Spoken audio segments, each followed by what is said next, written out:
All right, pop quiz. Airport. Gunman with one hostage. He's using her for cover. He's almost to a plane. You're 100 feet away. What do you think? Shoot the hostage. What? Go for the good wound and he can't get to the plane with her. Clear shot.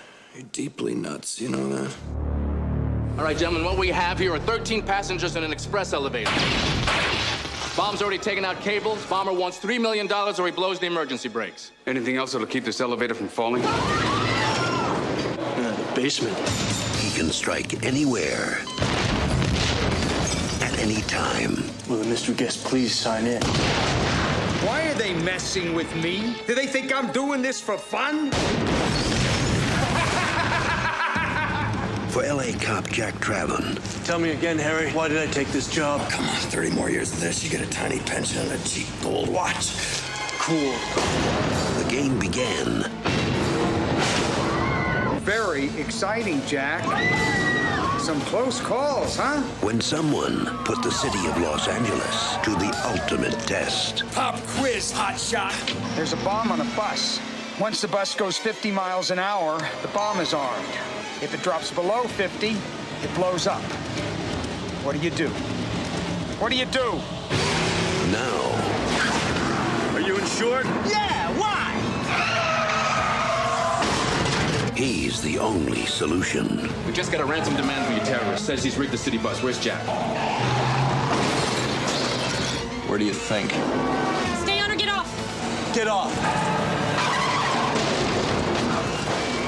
This is much better. Everybody hold on!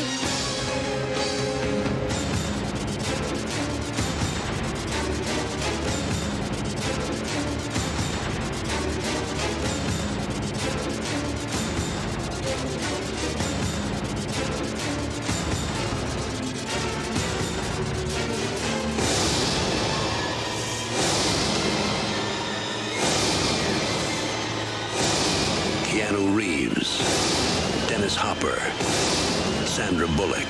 Pop quiz. You have a hair trigger aimed at your head. What do you do? What do you do? Speed. Get ready for rush hour.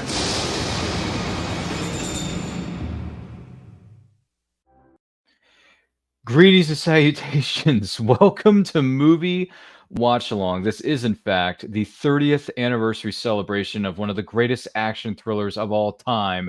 It is the immortal film known as Speed, with the one and only Keanu Reeves, Dennis Hopper, Sandra Bullock, etc., etc. Oh boy, are we in for one wild ride on this one, folks. I am your host, Ryan of Van Dyke Quote Channel. I am not alone in this. I am not the only fan of this particular film. Please welcome one of our special guests at this time. Austin is in the building. Welcome again, Austin. How are you?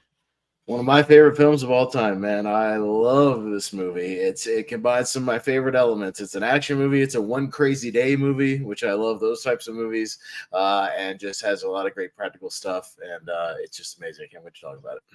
Oh, yes, sir. Yes, sir. And we're thankful that you're with us. Also joining us, someone who has been busy with his own projects, but he's here visiting us here in the studio, and he's also a really big fan of this movie.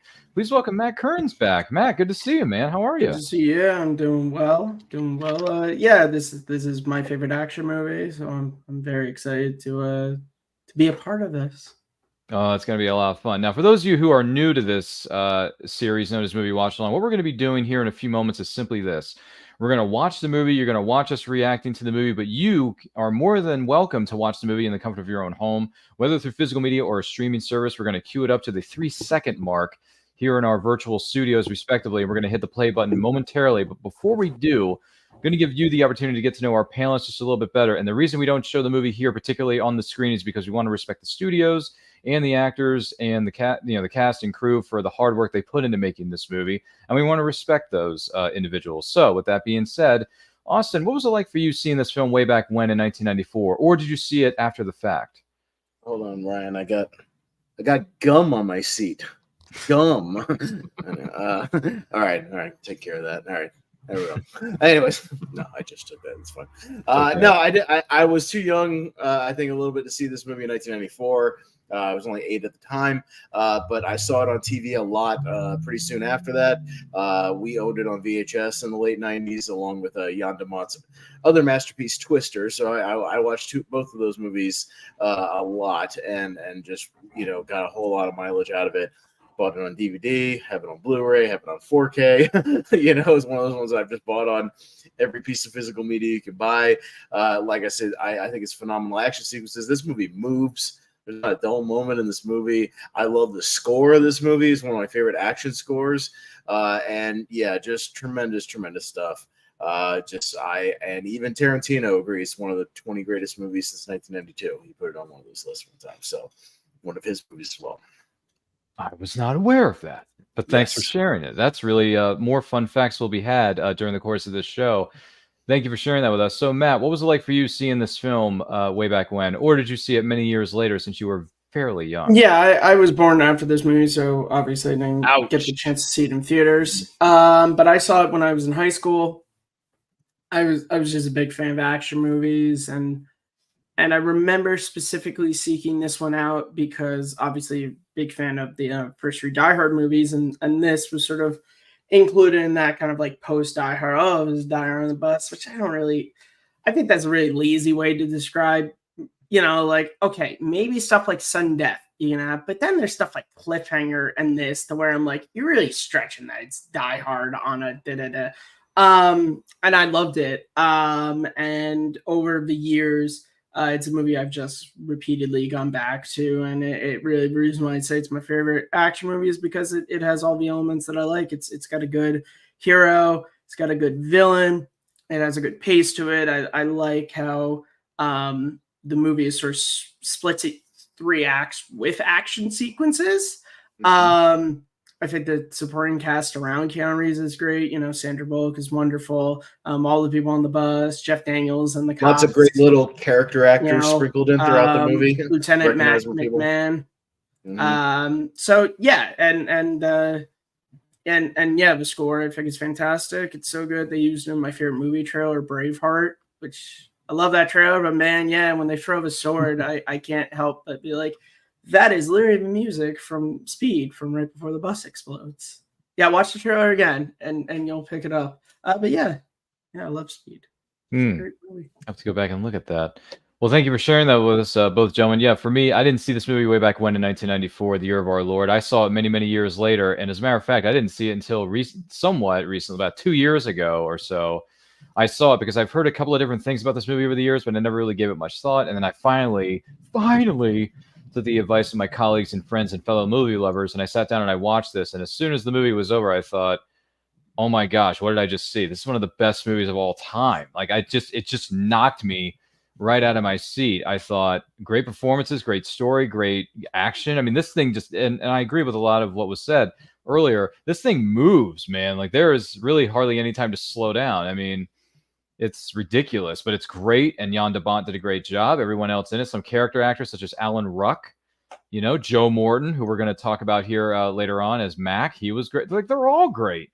Even West Wing Richard Schiff shows up as Richard Linebeck, who's who plays Norwood, is very recognizable, been in a million movies. Glenn Plummer, who plays the driver, he gets commandeered, he's in a million movies. Just all kinds of those guy actors and actresses throughout throughout this movie. And hey, I always appreciate great character actors popping up in movies. It's always a lot of fun. Which is definitely going to be talked about more and more as we go throughout the course of this movie. So those are my thoughts. I absolutely loved it the first time I saw it, and I've watched it a number of times since then, and I've enjoyed it every single time. So with that being said, we're going to start the movie at the 3-second mark on physical media or streaming service. Watch the movie along with us. Share your thoughts, comments, feelings, whatever it may be in the comments below. Don't forget to like and share this with everyone you know. And if you're joining us live or on the replay, we thank you so much for being with us. So let's fasten our seatbelts. Let's go for a wild ride. Celebrate the 30th anniversary of Speed with this watch along in 3, 2, 1, hit play. Here we go. 20th Century Fox. Yep, got the fanfare going on there. Oh yeah. Which we're not watching a Star Wars movie. Yeah, it's not a Star Wars movie, guys. By the way, some people are chiming in the chat. I want to take a moment and say hello to those kind folks. The Dutch Star Wars guy, known as Case, it says, "I'm just saying hi. Looking forward to the Indiana Jones watch-alongs that are going down next week." Yes, sir. It's going to be a busy summer. We got an indie double feature. How about them apples? Yeah, that's going to be very, very busy. For sure. Julie, our good friend Jules is here. She says, "Hey, gentlemen, trouble just entered the building. Great to see you and be here. I'm hoping a whole slew of people join us tonight because I've told as many as I could." Well, thanks, Jules. Appreciate that. Appreciate the support. We love it. And then Jules also goes on to say, "I love all these fun facts that you guys are talking about between Tarantino and that trailer for all things Braveheart. Laugh out loud." Yeah, I'll try to bring up as much little Easter eggs or little, like I said, talk about the character actors. I guess things like that. little things just because Sandra Bullock's name just popped up. She wasn't the first choice for the female lead in this. It was actually Ellen DeGeneres. No way. Yep. She That, talked about it with Keanu Reeves on her show. They wanted Halle Berry. She was unavailable, which I could actually see her pulling this off, though. But Ellen DeGeneres, I just don't see. No, she doesn't. I can only go by what she said when she was talking to. But it does make sense. At the time, her stand up was really big. Her sitcom was really big. So True. It's not surprising that. I mean, she's capable of it, but I just don't see it. I just don't see it. Well, also, you got to think at the time, Keanu. I know he had done Point Break, but he was still to a lot of people. He was still, he was a comedic actor. But he was trying around this time. He had done 2 years before this. He does Bram Stoker's Dracula. He was really trying Point Break in 1991. Stretch himself. But I think this was really something that made him more. I think the star we know him obviously. Matrix, I think, kind of cemented that. And before Speed came out, he did a great job as Johnny Utah in Point Break. He was also great in Parenthood. That's a great little movie. I just rewatched that the other day, Matt. I rewatched that because I haven't seen Parenthood in so long. It's free on demand right now for those of you who have access to that sort of thing. And my contribution tonight will be pointing out all the people that are also in Twister. Correct me if I'm wrong. Is Beth Grant one of them? No. Alan Ruck is one of them. Well, Alan Ruck is certainly one of them. Alan Ruck is one of them. Richard Linebeck is one of them. There's another guy named Patrick Fischler who's one of them. Really? Several little character actors also pop up in Twister because it's also a Jan de Bont movie. It's a Jan de Bont, yeah. And which again is one of Austin's favorite movies of all time. I love Twister. That's a good one. I like that one too. Yeah. It says written by Graham Yost, by the way, but Joss Whedon did most of the rewrites on this movie. No kidding.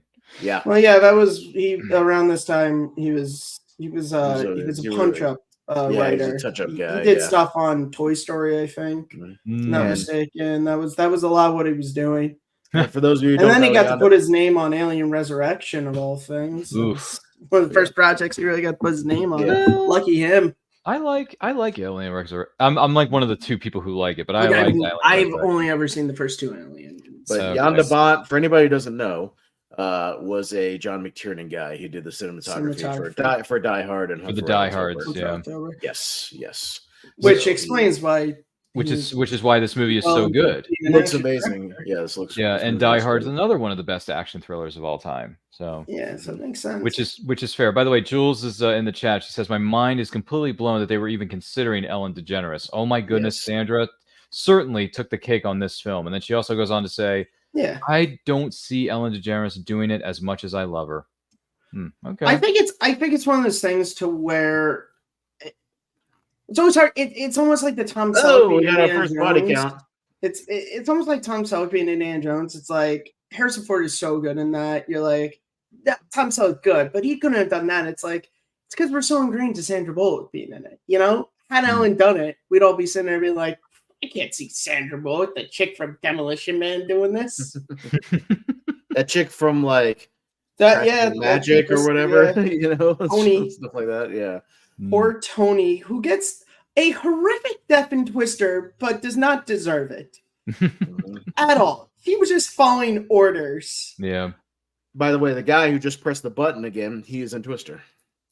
Oh, that's right. He is. Yeah. He is. I just said he's Tony, and he has a horrific death that was undisturbed. No, he's not. He's not the driver. He's a different guy. Oh, he's the one who's driving the car with Carrie Elway. No, he's not. He's a communicator guy. He's a different guy. Okay. Mm-hmm. It's okay. Austin knows his double twisters. check myself. Yeah, Austin knows his twisters. Not the same guy. He's just the dude who kind of shows up in the background a couple times. That's very true. Oh, the cables broke. That's unfortunate. And the elevator is now slipping for those who wonder. But yeah, by the way, the first body count where he just stabs the guy with the no, because you're thinking of Eddie. Eddie is the driver in Twister. It's Zach Greinier. Mm-hmm. He's also in Tommy Boy.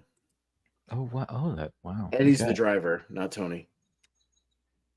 Because he yells at the end. He goes, "Eddie, I know you can hear me. Turn around now." All right, I guess I just misremember that. Different dude.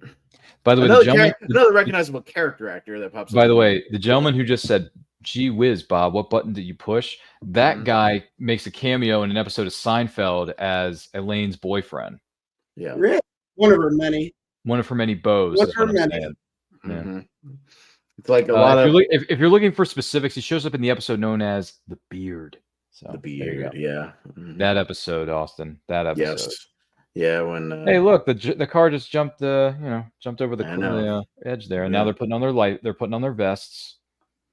Dudes are getting neglected to mention the that awesome. I love even just. I'll always watch those opening credits just because that score plays over the opening credits, and it's great. Yeah. By the way, the way that this movie opens with just the elevator going down the entire 40-story building or whatever it is, and it's credits with the score playing.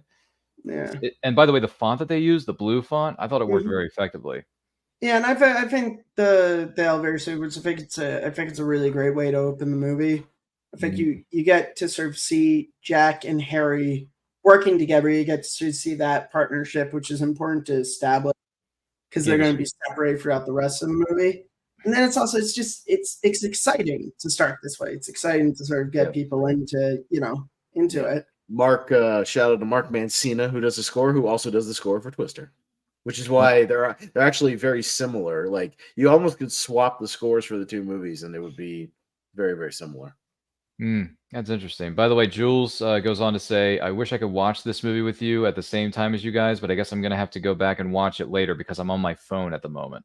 Yeah. Okay, that's fair. I've watched many watch-alongs without watching the movie, and I always tell Ryan that I'm not watching the movie. First Contact, that one I went basically the entirety, but still following along perfectly with you guys because I just watched that movie so many times. It's so good. It's the same thing for Star Wars. I mean, you guys watch Well, that. I mean, all of us have seen Star Wars multiple times to the point where anytime we do a watch along, you don't even. If I wasn't on here, I could be doing that for this too. There's just those movies that you just see and you just know intrinsically.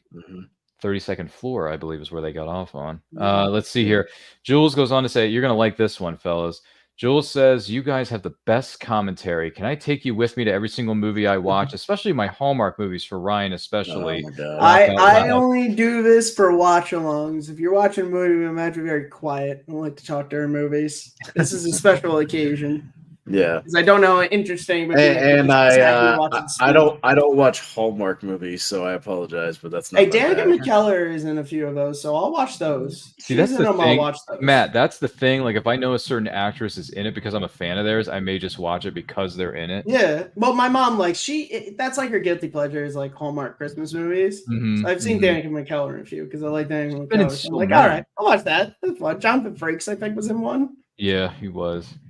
So was remember Tron? Bruce Boxleitner was in a few Christmas movies. Bruce Boxleitner from Tron. Yeah, he was. Look up his filmography, man. He's been in Hallmark movies. Bruce has, not some of the other actors. Jeff Daniels had a good 94. Yeah, this and Dumb and Dumber. I know, he had a great year, man. Him and Jim Carrey had both had good 94s. Well, Jim Carrey had the 1, 2, 3 punch with his 3 movies. Yeah. 100%. Which we're going to be celebrating The Mask later this year. That's probably I love Ace Ventura, but The Mask is my favorite of those 3. Mask is my dad's favorite. That's your dad's favorite? But no, I love it too. It's just that's his. The Mask I saw was coming to Flashback Cinema for anybody who goes to Epic Theaters. Epic Theaters. Nice. Yeah. Might want to make a note of that. For those of you who live in those areas, have access to it. By the way, this is funny, by the way. Let's see. Jules says, "Ryan, I loved your comment today when you talked about the new Star Wars series, The Acolyte. It really does look awesome." Yeah, it's really good. I like the first 2 episodes. Go back and watch them on Disney Plus, #not sponsor. And then when you're done with that, watch our episode of the Nerdy Cantina where we discuss all things Star Wars, including The Acolyte. So it's a lot of fun. You're the expert. I just work here. Looks pretty solid. Looks pretty solid. Anyone we know? No, I don't recognize He's the a word. pro. but He's a pro. He's a Jeff pro. Daniels kind of has this little sort of grapply thing when he's thinking he's a pro. Well, what's not to like? Max said we hold, so we hold. Yep. By the way, the little thing with Keanu, he's not actually chewing gum, but he acts like he's chewing gum when he's thinking. That was an improv from Keanu Reeves. Oh, I didn't know that. Yeah, That's when cool. he's like kind of thinking about what to do in a certain situation. He's probably like biting his lip or his tongue. I've done that before too. Yeah, he's contemplating what to do here, the approach to take. No, we just take them out of the equation. Jack, what do you do? Mm-hmm. They're very quiet. He's like, deeply nuts. What? It's like, what? Take her out of the equation. Go for the good wound. Can't get to the plane with her. Clear shot. Like, you're you're deep nuts. You nuts. know that. I know that. And then I like how It's a good dynamic. I like how that scenario plays out at the end of this, but then Dennis Hopper turns it around on him in the last act to where he can't do that. And he even says it. He's like, shooting the hostage in the leg isn't going to do you much good now, Jack. How much do you think that elevator weighs?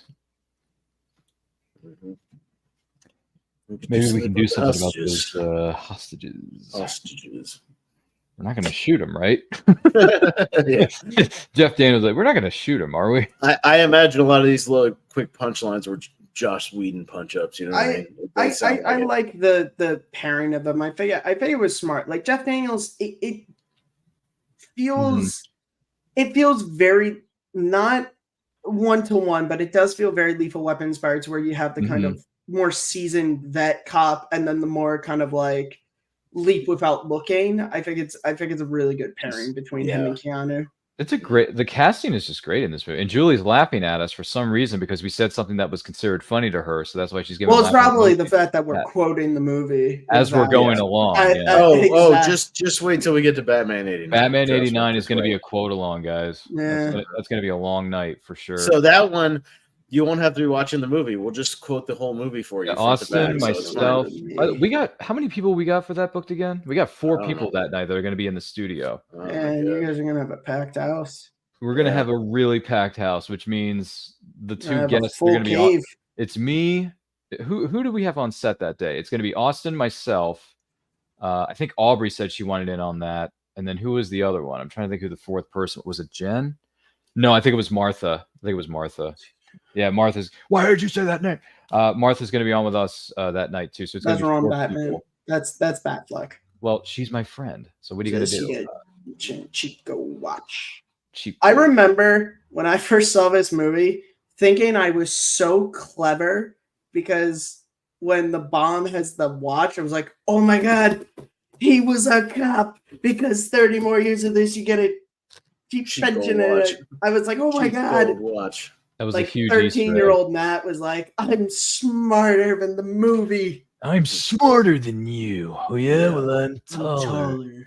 By the way, Jules, our good friend Julie Alpert is in the chat. She says, I would almost pay to hear you guys comment on what is known as a Hallmark movie. Oh my God. You mean like you want us to do it for a Danica McKellar movie or an Aaron Cahill like a cold watch in real time? Like what's going on? What if we get a Danica McKellar movie? Cahill Hallmark. Yeah, we can get 2 90-minute movies and do it for 3 hours because all Hallmark movies are less than an hour and a half. So, yeah, they are. Without the commercials is what I'm saying, Matt. Yeah. By the way, she says, what does Jules say here? I'm trying to read it. She says, I think I'm going to obsess about rewatching this movie, Speed. Mm-hmm. You should, because it's a great film and you need to sit down and watch it again. On a streaming service or physical media. I don't care how you do it. Son of a bitch is early. Oh my God, what's happening? Grab her hand. By the way, Joe Morton's been in a million things. He was on my favorite show of all time, Smallville. Yeah, he was before this. He was in the action classic Terminator 2: Judgment Day as that's Cyberdyne, Miles Dyson. Mm-hmm. Miles Dyson. He's also one of the new Blues Brothers in Blues Brothers 2000. Isn't that a film that never happened? Later on, he played Cyborg's father in Justice League. Yeah, he's been in DC Cinematic Universe. That's right. He's been around for a while, and he's always good. He's always a veteran he's always actor. He's a very solid good one. whenever he pops up. Solid working actor. He's a good guy. That's why I like him. That's why I like him as this character Mac in Speed, because it just works to him so well. Again, it goes back to what I like about the movie. You got some movies that feel like the world started like the second the movie started. This feels like the relationship between Jack and Harry, Lieutenant McMack. Like it feels like these are all people have been working together, for a long time. They trust each other. Yeah. Well, and you need the stuff with Keanu and Jeff, because actually in person together, because the rest of the movie is pretty much him on the phone. Yeah, they're separate. So you need to establish like the in-person chemistry. Yeah, exactly. Or else them talking on the phone, and especially what happens to Harry later on, you're not really going to care about if you don't establish this. Yes. By the way, for those of you just tuning in, this is the 30th anniversary celebration watch-along of the great action thriller known as Speed, and we are currently at 16 minutes and 22 seconds in the movie. Feel free to queue up your copy on physical media or streaming service. Watch the movie along with us. Comment about your favorite moments or anything else that these actors and actresses have participated in. Come on, lady, come on.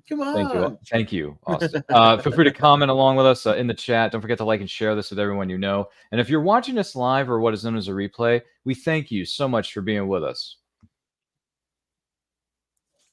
Yeah, that one guy's like, "Come on, lady, let's go." He's like, she doesn't want to go. You know what? But like, this is real. Like, I'd be terrified too of this. I'd be like, "Hey, give the guy credit. He tried to let her go first. No, he tried to let the woman go first. He did, but there becomes a point to where it's like, if you're not going to go, I'm going. Gonna jump. Right. It's I gave you a good 5 seconds. It's great. It is chivalry is good, but there's a certain point they were like, my chivalry ain't gonna get me dead too. Mm-hmm. Yeah.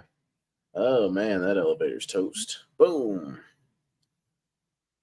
I'm surprised Mac and those guys were standing so close to the elevator as they were. Yeah. I guess why would you stand that close? What was going on? Yeah, but still, why would you stand that close? You should have been 10, 20 feet back. Elevator How long drop. We have? 2 minutes. Oh, he jumped the gun. 3 minutes. He jumped. Maybe he couldn't hold his wad. Long enough. It's a common problem that happens in older men.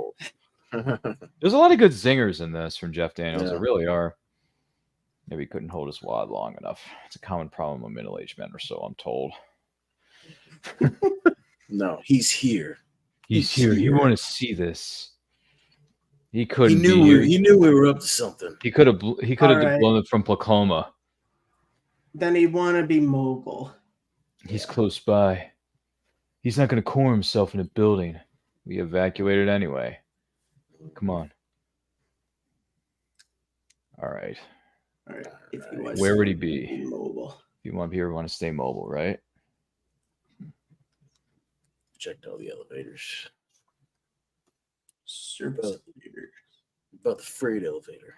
Oh, freight elevator. Yeah, freight elevator. Freight service, same thing. What about the freight elevators? Points right at Harry's like, oh, something's going on here. Something's not right. We gotta take off. We gotta open one of these doors and get him pried open. That's right. What is he using anyways? Is he using pliers? Yeah, he's using pliers. Well, he's got basic pliers because Jeff Daniels as a bomb guy has pliers and stuff to cut wires. Well, there's a SWAT team. You gotta be. Well, I know, but especially because Daniels is a bomb expert. If he's you using cut pliers. a wire, you need pliers. He's using pliers. He's got like a utility belt like Batman. He's got. I also enjoy the slight Die Hard reference of using a tool to keep open the elevator doors, like John McClane used the screwdriver. Oh, screwdriver! Yeah. That is definitely just a coincidence, but still. Which, wait, he uses a screwdriver. I gotta go back and watch. Okay, you know what? I gotta go back and watch that scene because now you got me like thinking about it. Yep. Yeah. Which that's in the first Die Hard, right? Yeah, it's in the first. But again, elevator shafts are all over Die Hard, so it kind of helps. Whoa! Air duct is in Die Hard 2. He's not in an elevator shaft. No, he jumps in the elevator shaft and he gets out. You know what? You're right. Yeah. Which, by the way, they've been re-airing the Die Hard movies on AMC a lot, Matt. Yeah, you know what was so funny? The other day I was at work and was Die Hard 2 on your TV screen? They had Die Hard 2 on FX and Yeah, on AMC at like, and they were almost at the same time. I was like, oh, that's funny. that's very random. But That's Die very Hard 2 is my funny. favorite of the series, so I didn't mind.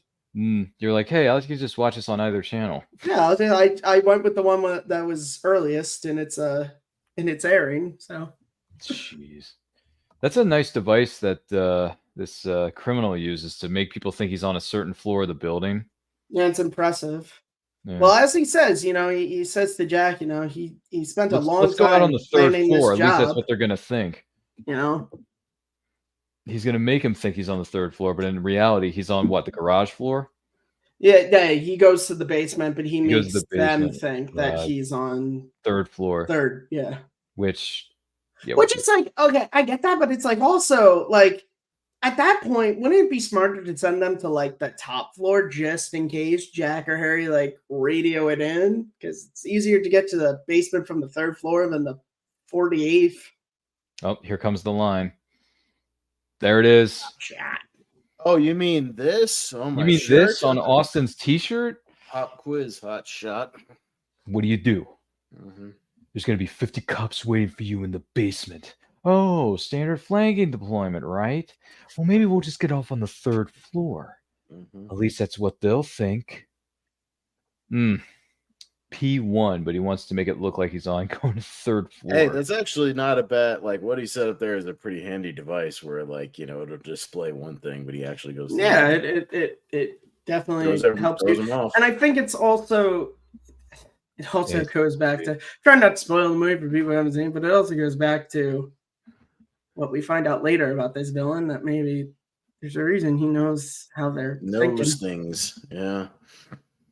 You wish you never met me, Mr. I'm already there. See, I'm in charge here. If I drop this, any last words? They're gonna pick your friend up with a sponge. Are you ready to go, friend? Oh, in 200 years, we've come I regret that I had only one life from my country to blank you. Drop the stick. Do it. Shut up, Harry. Oh, we got all the balls in the world here, man. There's a lot of charisma coming off of Dennis Hopper's character. Dennis Hopper is awesome. This is one of his best roles ever. He's so good. Just one of those very charismatic actors. I mean, he had a heck of a decade in the 90s, right? Because he did the video game movie no one talks about called Super Mario Brothers. Yeah. Which the Lizard King, descendant from Tyrannosaurus. Lizard King, thank you very much. Which, by the way, I'm a 90s kid, so I enjoyed that movie for what it was, but I haven't seen it in a long time. But he also played a villain in Waterworld the next year after this. He was also a villain in Kevin Costner what is movie. it? Blue Valentine? Or am I What was it called? Blue Velvet. Blue Velvet. That's Velvet. it. But and the year before this, he has an amazing scene, just acting wise, with Christopher Walken in True Romance. You're a cantaloupe. You're part. Yeah, you're eggplant. Well, my favorite that scene is one of my favorite, just pure acting scenes. Ever. He's favorite Dennis Hopper role is still Shooter in Hoosiers. The role he's nominated for. Really? Yeah, he's fantastic. Wow. I mean, I like that movie. I don't love it like a lot of people do, but to each their own. He's great, man. He's also he's a villain in Land of the Dead. He was in Texas Chainsaw Massacre 2, coked out of his brains. It's great. Thank you. Oh yeah. Thanks for telling us. It's not allegedly, by the way. He admitted that. He admitted it on social media. Interviews. I mean, just in interviews. Yeah. Not. There's a difference between interviewing someone and social media. But by the way, here's an interesting character. Michael Myers is here. He says, "What's up, Ryan? How's it going?" It's going good, Michael. Hope you're still having a good time there. And what is it, Haddonsburg? What's Jan de Bont beginning the Coca-Cola? What's it called again? Haddonfield. Thank you. The good old. Way to go, Jack! Way to go! Weird. There you go. And to Jack for shooting Harry. Something we've all wanted to do for a very long time. Yeah. It's funny how it's just the officers, we're gonna need a bib. But it's funny how it's the officers, and then the Captain McMahon and his wife show up, but no one else has a spouse. But yeah, that's you see, Rich. Yeah, which is weird because Harry talks about his wife. Why would she not be there? Well, look, you can see Richard lying back in the back right there, Norwood. He'll be on the the rig with Mac. Oh, there he Later. is. Yeah, I see him. He's got the mustache, but he was in Twister. He's in the opening scene of Twister. He's the dad, the farmer dad. Oh, you mean the other guy? Yeah. By the way, he says, "You know me from the." Yes, I do remember you from the Daily Gratitude Room. Michael Scott Myers. Good to see you. Hope everything's well in your neck of the woods. Mom in that. Oh no, it's the lady from Schwimmer. Rusty Schwimmer. Yeah, the lady from True Blood. Rusty Schwimmer. Wait, she was in True Blood. She was in Candyman too, if I'm not. She was in True Blood though. Yeah. Oh, jeez. Played Rogue's aunt or whatever in True Blood. I never understood people's love for that show. I never understood that. Never seen it. I don't get it. Which, I don't know. No, you're not good. You're lucky. You better understand it. We're dealing with a total psycho. That show's 3 inches off the mark. Anytime. Oh, my wife. By the way, I know this movie never happened, but I did attempt to watch Speed 2 Cruise Control. I got 50 minutes in, and I'm like, I'm done. I can't. Never seen it. No point. If Keanu was I got 50 minutes in, and I turned it off because of how Look, bad it was. It's a guilty pleasure. I can get some guilty pleasure fun out of it. Are you serious? Yeah. I've seen some because Willem reviews Dafoe's of it. awesome.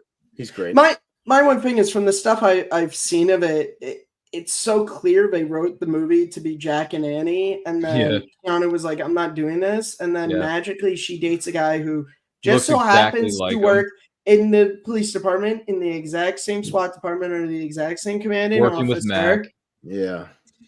It's just like, and it just happens to be Michael. It has to be Michael from the Lost Boys with Jason Patrick, right? Yeah, it's just like, it's just look, Santa Monica. Anyone ever been to Santa Monica? I haven't. Not recently. And by the way, it's homeboy from Ace Ventura again. More Ace Ventura. That's right. Aguado. Yeah, it's Aguado. Yeah, I remember. I remember. I partied like that once. It's Aguado. Got married. John Capodice. He's been in a million things. So yeah, So I actually went to the trouble. If it wasn't like 75 degrees, I'd be wearing it. But I actually went to the trouble of I have a whole cosplay of Jack's attire throughout most of this movie. The gray shirt and everything. Because there was some auction site was selling, if you'll believe this, Keanu Reeves' wardrobe from this movie. And through that, I was able to finally find what kind of shirt it was and everything. And so now I got it. So now when you go to conventions, you cosplay as Jack Traven? I haven't done it at a convention yet, but I'm most likely going to New York Comic Con this year. So maybe I will pull out Jack Traven. Bob the bus driver is also in The Phantom. He plays a cab driver. That's a great movie I saw for the first time very recently. Dude, that's right. He's out. What did you see for the first time? Hold on a second. What did you see for the first time recently? The Phantom. With Billy Zane? Yeah, it's great. That's so much fun. Man. That's a 96. You get to do a 30th anniversary for that one, right? Yeah, 2026. 2026. Are you doing anything for Shadow this year? We are doing the Shadow this year. Nice. Yeah, Shadow's coming, guys. Shadow's hell of an explosion with this bus, by the way. That's a big ass explosion. Yeah, and this was also there is some CG in this, but this is also still when like practical effects was what you did, like practical effects. And that's why this movie. I wish they would do that more in movies, but they don't. Like they buy, not to jump ahead, but they buy an old cargo plane that was going to be dismantled just to blow it up in this movie. It's great. And we're also going to see when they jump the bus. Like nowadays, I feel like you would just do that in CGI, but it had to really be impressive. Also, you could not do this scene if Speed took place in 2024. Where's the phone booth? Yeah, he'd have to somehow get Jack's like cell phone number. What do you think, Jack? Think if they pick up all the bus drivers' teeth, they're going to give you another medal? Maybe. Jesus. I know, right? You can't believe the guy. 2 years I spent setting up that elevator job. 2 years I invested myself in it. I couldn't understand the kind of commitment that I had. You ruin a man's life's work. You think you can just walk away?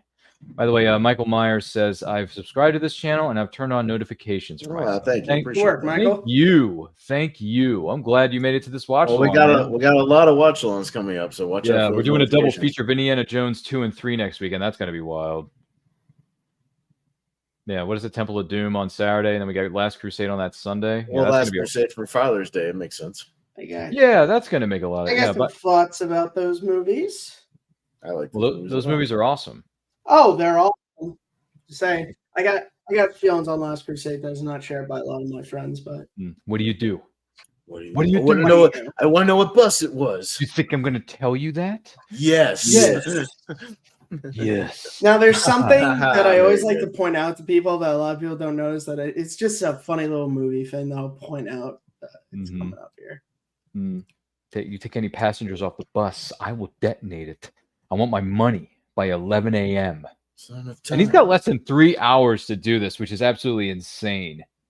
Your Focus, Jack. concern is the bus. And don't try to call. The radio's down. Now the number of the bus.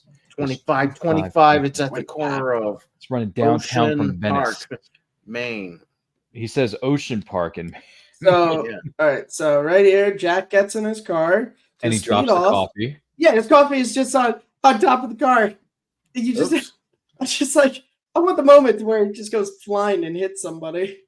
And look, money isn't everything, right? Money isn't everything, right? Yeah, right.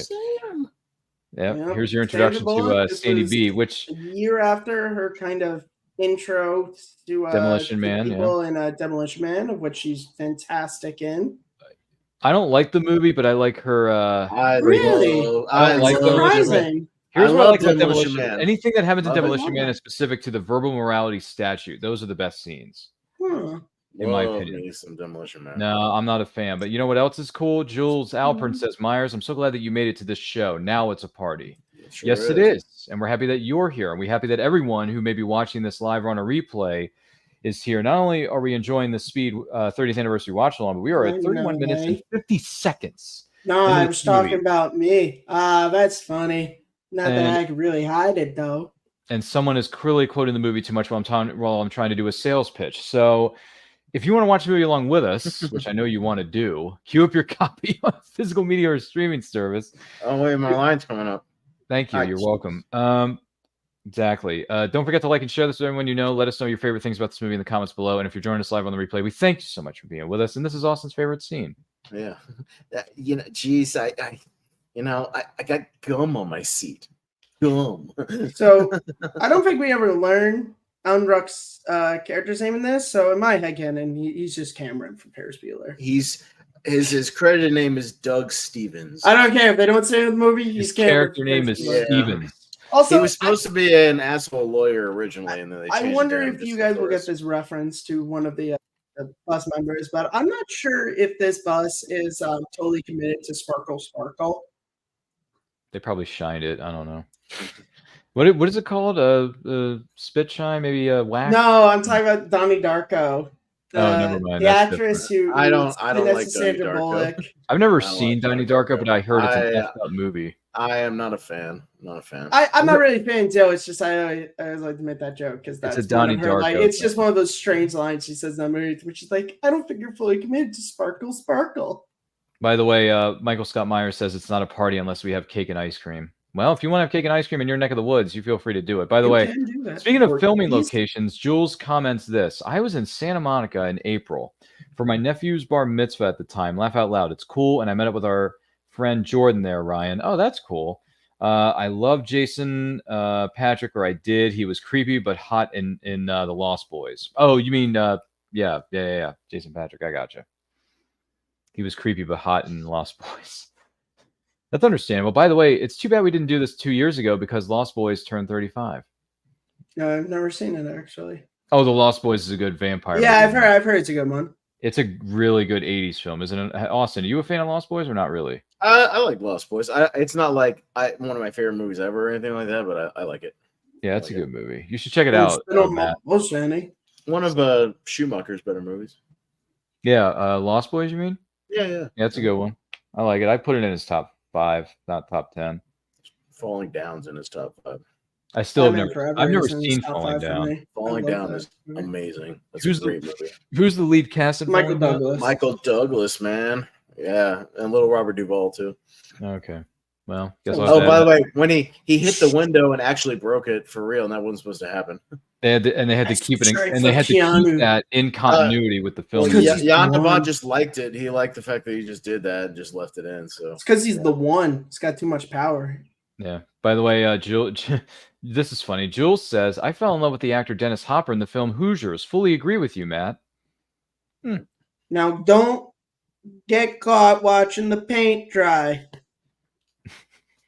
This is my car. It's not stolen. It is now. Move over. Glenn Plummer, who also shows up at the end of Speed 2. Oh, man. Soul Man. Does he he has a show little up? cameo. Yeah, he has a little cameo when the cruise ship is about to crash Toon into Man. Not Soul Man. the coast or whatever. Yeah. Soul Man is a movie that should really be forgotten. The Glenn Plummer guy. He's also in Saw 2. Oh, jeez. Yeah, got some horror veterans in here. Beth Grant, who's Helen, is in Child's Play 2. She's a teacher who gets beat to death with a stick. Really? Is Helen the woman who tries to get off the bus? Mm-hmm. Yeah, she's the one from Donnie Darko that I was. Right, yeah, she's in Donnie Darko. She's in No Country for Old Men. She's been in a bunch of stuff too. Like she's been in a million character movies. actor. I mean, that's just character actor. Oh you yeah, know, it's like but it's just cool to go oh my god, these people just no, it is. But it's funny when some character actors become A-list because like Sam Jackson for the longest time was just like that guy who was just in Coming to America and Goodfellas and Jurassic Park, and then Pulp Fiction happens, and now he's Sam Jackson. Yeah. Which Pulp Fiction turns 30 later this year. That's right. Which we'll be sitting down for a watch along for that one because that's my favorite Tarantino. Did you do Reservoir Dogs 2 years ago or not? No, we missed the boat on that one. We missed the boat, but I do have the movie on DVD now. Once Upon a Time in Hollywood was probably my favorite, but Reservoir Dogs is number 2 for me. Ortiz. Who Who gives one of the strangest line deliveries in this movie to me? Mm-hmm. What? When later? he's like, "I've got a wife." I don't know what it is. Just how he said he doesn't say any line like that in the rest of the movie. Hey, I'm a cop. Roll down your window. I'm a cop. Just right. Bomb on bus. What? There's a bomb on your what? He says there's a bomb. What? What? Watch the road. LAPD. Grab the wheel. I want you to run on the back of that piece of paper or whatever it is that he grabbed in a pen. He's like, write it. And I like this little story beat that they have this guy who we don't even really know what he did, but he thinks that Jack's after him. Yeah. Nobody goes after he's probably just like a petty thief or something. Yeah, he probably just robbed the gas station or something. Or jewelry. Yeah. I mean, it's nobody would chase. Yeah. No one chase you in the middle of traffic. But but when you do knock over a convenience store or something and there's a cop chasing, then he starts to slow down. Look, you have to assume he's after you. You can't believe that. Oh, well, I definitely believe there is a bomb on this bus. Stay above 50. 50. Stay above 50. No. Speed up. Oh. Speed up. Open your door. Open your door. Open the door. And finally he opens them up. A 50. Stay above 50. See, now he gets it. You have to stay above 50 miles an hour, not go below it. You know, this is a different movie if Jack somehow was to get to them before he went over 50. Well, and some people have asked why he didn't just shoot out the tires. Yeah, that's a common question that comes up. When he was running along the bus, why would you shoot the tires out and stop the bus? You're running on adrenaline. It's easy for all of us sitting here. What do you call it in the movie industry? It's called suspension of disbelief. Well, yeah, it's also a movie because then there's not a movie. Yeah, the movie would be over if he just shoots out the tires. Where do you think? Yeah. By the way, Michael Scott Myers says it's a gratitude. I don't think it's that, Michael. But thanks. Michael Scott Myers. I got your YouTube handle. This would be done with some. It is. Quite a fan of The Office. There it is. By the way, yeah. Why? By the way, let's. Jules says Cameron is in this. Loved his character in Ferris Bueller's Day Off. Yeah, yes, he is. Yeah.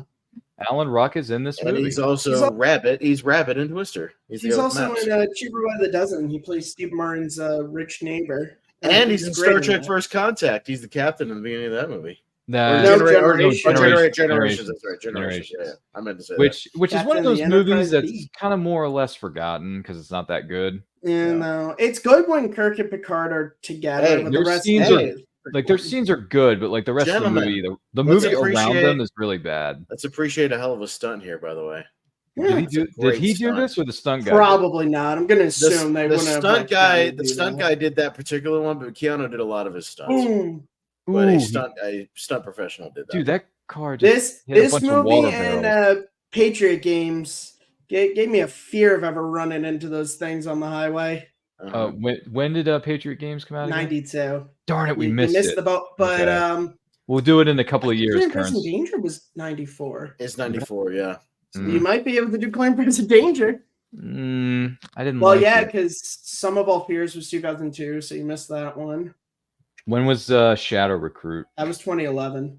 We missed that one. That movie's Yeah, so boring. it's good. That movie's Give me a hot boring. minute. What are you talking about? I like Shadow Recruit. Shadow I Recruit think is it's boring. the weakest of the Jack Ryans, but it's got some good stuff to it. It does, and it's got Keira Knightley. It's not the in it. best. It's got Keira Knightley in it. I like It her. does, and she's great. She's a good Kathy.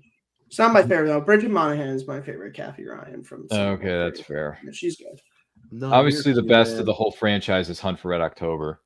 Oh, movie wise, yes. Yeah, that's the best one of the bunch. And then my second favorite's probably Patriot Games, and then third is Shadow Recruit. See, for me, it's Hunt, Patriot Games, Some of All Fears, Clear and Present Danger. And then Shadow Recruit. Okay, that's fair. That's fair. A lot of people would, venture to agree with it, but I don't know. I really like Some of All Fears. I know a lot of people don't like I'm that one of movie. the I few really people like who that like movie. Shadow Recruit as an origin story for what it was. So I don't know. We'll get back to Speed People in a second, but I think it's just weak because it never had a sequel. If it had a sequel, I feel like people would like it more. It's just hard to be an origin movie when you have nothing to be an origin for. Yeah, it's an origin story. Oh. But then they came back with Girls. Jack Ryan in the form of the Jack Ryan TV series with really good. John Krasinski. So He's really good in that. I haven't heard he finished was it good. yet, but the first season's stellar. I haven't seen it yet, so I can't comment or good. speculate. Oh Yeah, man, it's just a nice little fisticuffs moment. You know? Annie's gonna take over the bus. Yep. Take it over. Sam, get your foot. Sam, get your foot off the pedal. Get your foot off the Let's pedal. stop this thing. No, don't stay above Oh, 50. But Sam's been shot. We gotta slow down. You can't slow down. You slow down. This bus will explode. There's a Dude, look at bomb. Alan Ruck. He's still wearing his shades. Yeah. There's a bomb on this bus. If we slow down, it'll blow. Yeah, right, man. Sick joke, man. Like, there's one on this bus. Some funny joke, man. Dude, like, have you seen the lengths that Jack went to get on this bus? Yeah, do you what a think he would be practical joking joke about to that? jump from a why car to would- a bus. Why would he have done that? Does anyone else feel it's a joke? No. Like, it's I mean, not. look, I know 1994 Sandra Bullock was on that bus, but I don't think, that's enough to try to force yourself onto that bus. Kearns, I don't know if you're familiar with this or not, but 2 months ago, Let's see. I saw a provocative movie on cable TV. It Here was we go. called The Net with that girl from the bus. I have not seen it. You got to see The Net, man. We'll put it on the list. The Net is Oh, certainly I love this joke. my license. Speeding. Yeah, what for? Speeding. And then you just kind It's of such a wink good. at it. It's such a perfect little. Like, all right, well, that's good. If anything changes, let us know. By the way, Jules says, I hate vampire films, but I loved The Lost Boys for its time. Well, Can we makes also sense. just let's give a good old salute to Harry. Guy got shot in the leg and back to work the next day. Yeah, he's only doing desk work, but still, good on him. This is a funny thing. Jules is bringing up a lot of funny points in the chat. She says, I have no desire to see the film known as Donnie Darko, but I think people made a bit of a stink about it back then. Maybe. I don't know. By the way, Jules is asking a very important question for all three of us. She asks, why do you have to remind me that all of these movies turn 30 and higher? Makes me start to feel wrinkly, laugh out loud. Blame Ryan for doing his watch-alongs to celebrate those. We do them every year. Yeah. I mean, by the way, Jules agrees with you on one point. She says, Reservoir Dogs was in fact awesome. I can't believe this one part of it. OMG, Tarantino is a genius. That's a great one. I mean, I like Reservoir Dogs. But I like the tipping scene in the diner. That's my favorite scene of the whole movie. Yeah. But we got a lot to celebrate from 94 because 94, like 99, was a great year for movies. Yeah. So. Forrest Gump. Shawshank Redemption. D2, The Mighty Ducks, 94. Wait a minute, D2 Mighty Ducks came out that year? Yeah. Oh shoot! All right. I gotta send. If I haven't done so already, Case, I'm gonna have. For the Bash Bros. I'm gonna ask. I'm gonna add D2 to that list because D2 is, to me, I think is the best of the sequels. 3 is my favorite, but 2 is probably a better movie. It's a better movie. But 3 is my favorite of the series. Is that because you like Coach Orion? No, not actually. Charlie is my favorite character of the series, and that's when he becomes the lead of it. So I think that's part of why I like it. I have a Mighty Ducks box set signed by the Jesse Hall actor. Are you serious? Who's also in The Sandlot? Yeah. No way. Did you ask him why his brother mysteriously disappears in D2? And then he mysteriously disappears in D3? Well, his brother was played by a young Juicy Smoulier, who's got into some trouble recently. So, but I love how in I don't know if you guys watch Game Changers, but in season 2, one of the team members stopped watching. He mysteriously disappears and there's no mention. And I was like, well, let's keep it to the tradition of these movies. Just players just disappear. I watched season 1, but season 2, no Emilio, no Watcho. Well, he got COVID. That was he couldn't. No. He refused to get the vaccine, to be tested or take the vaccine, whatever it was. He officer, which I thought that was funny that Annie uses the PA system to get Jack's attention. I thought that was funny. Was that part of the script, or did she improv that? Probably part of the script. I thought that was funny the way she did it. Because I got a feeling like this is not an actual operating bus, so that speaks like, officer. Whoa. Where are we supposed to go? He's like, what are we supposed to do? I don't know. But yeah, if D2 turns 30, then we have to do it for that, man. That film's awesome. Which I don't know. Austin, are you a big? Yeah, you're a big Mighty Ducks fan, so I guess. Yeah, no, I've seen those movies a million times. Yeah. All right, so I guess I don't think he would have went to the trouble of getting an actor signed a box set if he hated them. Yeah, I had the guy sign my box set. You got at the same convention he was right next to. They were doing a People Under the Stairs reunion. He was next to Sean Whalen, who was also in Twister, who I signed my Twister Blu-ray. Nice. Yes. By the way, if D2, we're going to be doing a 30th anniversary watch along some point later this year in 2024. I'm not sure when we're going to do it, but I'm going to have one of our producers add it to the schedule for sure. Wink, wink. I'm looking at you, producer. You know who you are. By the way, Michael Scott Myers says, well, you're always going to be Mama Jules for me. Well, that's cool. Nice sentiment there, buddy. And then Roxanne, good friend Roxanne, is in the building. She says, hi, Ryan. Lately, I've been watching the TV series known as Psych on the streaming service known as Netflix. This is my first time watching the series, and it is so funny. Every time I watch it and I crack up, I think of you. I love Psych. You know, that's interesting that you say that, Roxanne, because I've heard so many different things about Psych over the years, but I still have never seen it. One of my favorite shows. I was watching it today, actually. I've never seen Psych. It's a good one. It's good. Roxanne, let me know what episode reminds you most of me, and then I'll go ahead and watch it. Well, I think it's because Sean Spencer, he is a wealth of pop culture references, particularly 80s and 90s. Well, then maybe I should just go back and watch all night. How many seasons was it on for? 10 seasons? 8. 10? 8 seasons. Yeah, 8, and then there's the 3 television movies. Yeah. And then Roxanne, exclamation point, exclamation point, exclamation. I think we do to dismantle it. Oh, she says exactly. That's why because the character Sean makes a lot of references. Yep. All right. Well, Roxanne, one of these days I'm going to sit down and watch some episodes of Psych. She says it was confirmed. It was 8 seasons that it was on television. Thank you.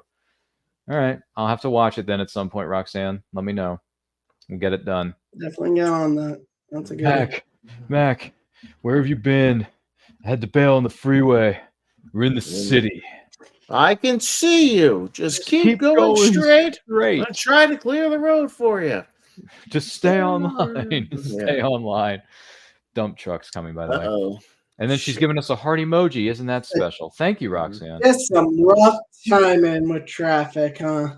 But this is a good stunt. You got to have, think about this though. You got to have a lot of stunt drivers driving all these other cars. Yeah, you definitely do. Especially when he's going against traffic here. You got to have very coordinated stunt drivers to do these half wrecks or swerve out of the way at the last minute. Yeah, it's impressive. It really is. Right. Okay. I see it. If you enjoy, by the way, a person going the wrong way on a road in a chase, go watch the William Friedkin classic "To Live and Die in L.A." One of the great car chases of all time. Or just enjoy jerky villain characters in action movies driving on the wrong side of the road, might I suggest Ben Gazzara in Roadhouse.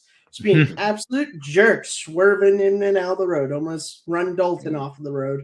They're going to lead you to the 105 freeway. It's not in use. It'll be empty. You'll be totally clear. Well, that's good to know. By the way, funny you mentioned that because a friend of mine who has a YouTube channel, you can follow him. He's been on our shows a few times over the last few months. Super Chris Jones has these 60-second short videos where he takes clips from movies, puts them together as a 60-second. But here's the thing, Matt. Here's the thing. You're gonna love this. I know it was cans. It was cans. Me and Jen Kemp love to quote that good old friend of the Schmodown. Me and Jen Kemp, we love to do the cans thing? Just cans. Just cans. Sorry, Ryan. No, it's okay. It's okay. It's cool. So Super Chris Jones brings up a really good short where it's 60 seconds and it's what's the character's name? Dalton. Yeah, right? Dalton. Yeah. So Dalton is giving the bartenders the 3 rules. Mm-hmm. Never underestimate your opponent. Never start a fight inside the bar unless it's absolutely necessary. Number 3, be nice. Be nice. I want you to be nice until it's time to not be nice. So if you go on his YouTube channel, which by the way, you can follow at Super Chris Jones on YouTube. He talks a lot of Superman content there too. Yeah. Definitely check him out. Watch that 60-second short. It's one of the best YouTube shorts I've ever seen. It's so good. Well done, Chris. I love that. Why aren't you cool? Why aren't you in school? That is actually a great question. Why aren't those kids in school? There's a lot of good comebacks for Annie in this movie. Honestly, yeah, she's great. And Sandra Bullock, she's fantastic. Sandy B, man. Stay out of my way! Stay out of my way! Stay out of my way! It'd be a real ugly turn. Bullock How ugly? And Keanu Reeves ugly? both separately revealed they had massive crushes on each other. Yeah, that's the crazy thing. But didn't tell either one of them until 30 years later. Yeah. 25 but years later. As Sandra Bullock said, she thinks that's why they've remained such good friends. But who knows? Crazier things can happen. I'll be honest with you. If they have gotten together and dated in Hollywood back in the day, I totally could have seen them sticking together. Me too. Totally. That's what I'm saying. Maybe. Yeah, I believe. Keanu Reeves and Sandy B, I can totally see it in real life. They both admitted they had crushes on each other. Yeah, they did. Later. Yeah, which is insane to think about. It's like, oh, you guys were crushed on each other, huh? Because you can kind of see it in the film. Yeah. That they had a crush on each other. They just couldn't say anything because they had to film. Hold on, oh god, here we go. It's a hard right. It's a hard right. We're gonna tip over. Everyone on this side of the bus. Yeah. Everyone on this side of the bus. Damn. That is a hard right, man. And they really did have a new stretch of freeway that they filmed all this stuff on coming out. Really? So. Yeah. There was a note. That's some 20th Century Fox 90s money right there. Yeah. Oh, really? I was not aware of that. Take me to the interchange at 105 for me, will you? I'm just saying. Anyway, 30th anniversary celebration of what is known as Speed with Keanu Reeves, Dennis Hopper, Sandra Bullock. Don't forget to like and share this with everyone you know. If you want to watch the movie along with us, you're more than welcome to on what is known as a physical media or a streaming service. We are presently at 53 minutes and 10 seconds into this epic film. So watch the movie with us, share your thoughts in those comments, and if you're joining us live or on a replay, we thank you specifically so much so for being here. Everyone who's commented in the chat, we appreciate every single one of you. Yeah. All right, time to get out of the chopper and get on the rig. The rig. The completely which is a truck kind of thing. It's a rig. For an arrow unit bus driver.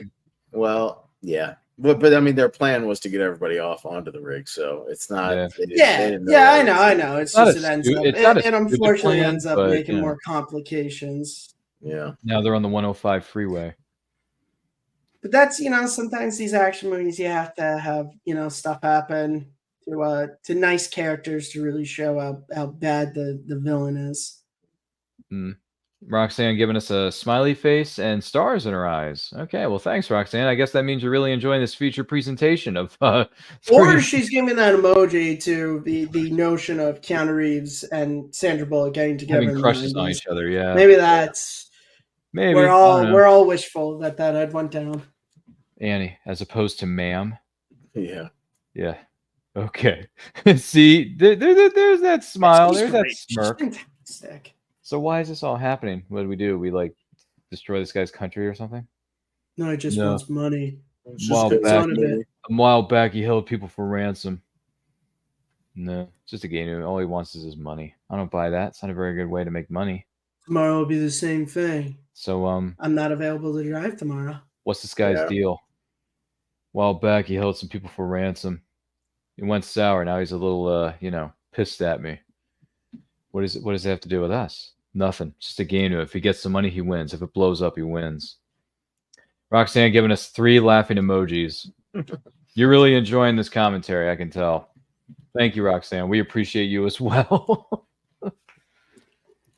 Jeez. We got no match for this description. No one's lost a thumb for at least the last 10 years. Well, it could be from anywhere. I can't access all that. Forget the files. Why don't you start going through the pension fund? This guy's drawing disability. May not be LAPD, but he's living here now, and I want pictures. I've seen this asshole. That is one of those things. Is like the fact that Harry has seen him is really useful because it's like, yes, you don't have to go off of any hunch of like, well, this guy kind of fits the MO. It's like, no. Once we see a picture of him, we know we got the guy. Hey, let's get these passengers off. We can't do that, sir. There's no time for any stunts, Travin. We got to get these people out. I got orders. We move people, he'll see. He'll see. And again, they do such a good job of making this believable. Remember, crazy, not stupid. Yeah. We think maybe he's a cop. Well, and then trying to figure out the solutions, around the stuff. Like we'll see when they go to the airport, in a little bit, because it's a no-fly zone. It's a smart decision. No, it is. It is. Again, you can have an action movie where people, for the most part, make smart decisions, and they can still have tension. Exactly. It's 100%, and it makes like I was just watching the Fugitive on AMC the other day, and that's right there. You got not a villain, but you have a smart antagonist for the first 2 acts and a smart lead hero. It makes I like movies where you have smart lead characters, but you can have the villain be one step ahead, but people still making smart decisions to try to outwit each other. You know what I mean? Switch the samples, didn't you? You don't have to have stupid characters making dumb decisions. You can just Did have you do a Watchalong about last year, Ryan? No, I'm not a princess. I am not a Princess Bride fan. No, Fugitive. The Fugitive? Oh, The Fugitive. I'm sorry. I thought you were talking about Princess Bride. I'm sorry. No, we forgot about The Fugitive at the very last minute. I very much forgot about it. I'm so sorry because that movie is freaking awesome and it's one of the best. You find this man. You find him. It's okay. In 4 years, you can do U.S. Marshals. Never seen that one. I've seen both of them. I actually defend it. I think it's a decent sequel. So. I like U.S. Marshals, but clearly The Fugitive is one of the best. It's just like one of the best movies in general. One of my favorite movies of all time. Yeah, Matt, I am sorry that we missed out on Fugitive last year because I would have loved to have done that one, man. Yeah, it would have been fun, man. But hey, listen, in 4 years we can do it. Exactly. We can do it. Yeah, Matt will be here. Austin, I'll be here. Ryan, what about the rest of us? What about the rest of us? Austin can show up next in a couple years and be like, "Yo, I want to be in for The Fugitive in 4 years." By the way, Jules says Roxanne is officially in the house. That's my girl. Yes, it is because Roxanne is a wonderful person, and we all know this. So, let's see. Did you guys also mention that Cameron was also on the TV series The West Wing? I've never seen it, so that'd be difficult for me to mention. There's several, I haven't seen it, but there are several West Wing. This movie came out 2 years before Alan Ruck would start on Spin City, one of my favorite TV shows of all time. He was the man. Wait a minute, he was the man in the glasses. Yeah, he's Stewart. Oh my gosh. He's the real kind of prickly guy who was always trying to. Yeah, he looked a bit like Alan Ruck, but I couldn't tell if it was him or not. He always wants to take Mike's job as deputy mayor. He's great in that show. Spin City. There's a throwback to a good sitcom. What a great show for the first 4 seasons, and then I don't think they ever did anything after that. They definitely didn't bring in a different actor to replace Michael J. Fox. Yeah, that was a bit weird. That was weird. It was because Michael J. But Fox, then again, because of his medical Parkinson's just started to become too much for him. Yeah, started to take it. It took its toll. Yeah.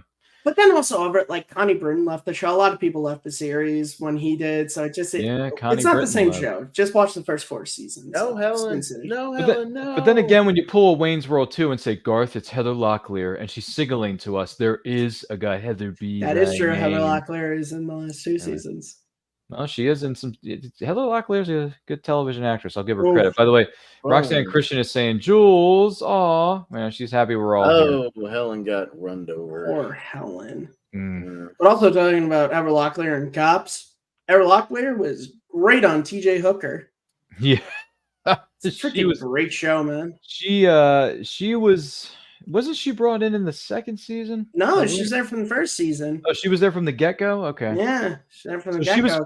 she was filming that and Dynasty at the same time. Dallas. Sorry. Interactive TV, Ryan. It's way for the future, huh? Technically, he's not wrong. Yeah. He's not wrong. As we get back to speed off of Spin City. I know, but are you sure it was Dallas? I could have sworn she was on Dynasty. I thought it was Dallas. I think it was Dynasty. Very man. similar. Yeah, but I think it was Dynasty, not Dallas. Someone might want to Google that. I don't know. I'll Google. Oh, here's your line delivery right here. Oh, Matt. Yeah. I can't here be it comes. here. I can't. Hold on. Here it comes. Here we go. Wait. I mean, for me to. Hey. I got a wife. It's so weird. And he doesn't talk like that throughout the rest of the movie. It's just that one. You have a wife. Does that mean I'm Well, that might be because when you click on his Wikipedia page, he doesn't have a lot of acting credits. Maybe this guy's just talking crazy. It's on my nerves. Look, and I'm not trying to be mean. This is what stunt cast is for. He probably was just cast because he was tall and he looked like he's a big construction guy. worker, you know? Yeah, that's why. You know, sometimes you just have these actors who they're not great actors, but they get cast because they look like beat cops. Yeah. They look like I looked up his wiki. Most of it, he mostly just has, this is his only movie credit, I think. He mostly has TV credits, but he's on several Star Trek series, so probably playing Klingons and stuff. I was gonna say, yeah, he's probably on he's a big Klingon looking dude, yeah, probably. So he's a Klingon looking dude. Yeah, but he's the Klingon who has no lines, just stands in the back. Yeah, he's like the side guy back like there. The side dude, yeah. Menacing. There's just that one, you know, Worf is talking to one of them, and he just goes, "I got a wife." Yeah. What is it, Curtis? Copra. Oh, I got a wife. Did she make me gawk?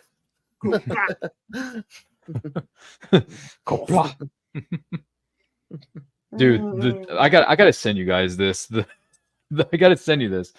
There's someone who is very much smarter than I am put together a compilation of lines that were said on what is it called? Star Trek TNG, Next Generation, and it's called. It's real funny. I'll send it to you in the green room afterwards. It's really, really funny. It's just so good. I thought to myself, okay, the person who put this video together is probably the best, if not one of the top 3 YouTubers I've ever seen in my life. Sir, we have a serious problem. This freeway isn't finished. This freeway isn't finished.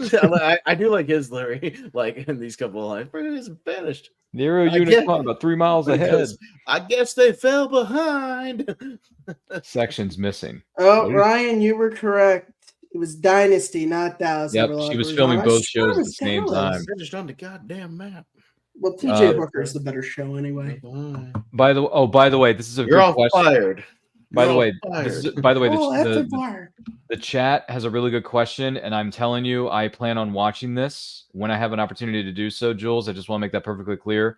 She says, speaking of pop culture references, did you guys see that it's next week the premiere of the new documentary series known as Brats, which is from Andrew McCarthy about the Brat Pack of the 1980s? It's going to be featured on the Hulu streaming service. I've not heard of it, but I definitely would check that out. I'm a big fan of a lot of the people from the Brat Pack. Not wait to watch Brad. Can I recommend a documentary that just came out recently?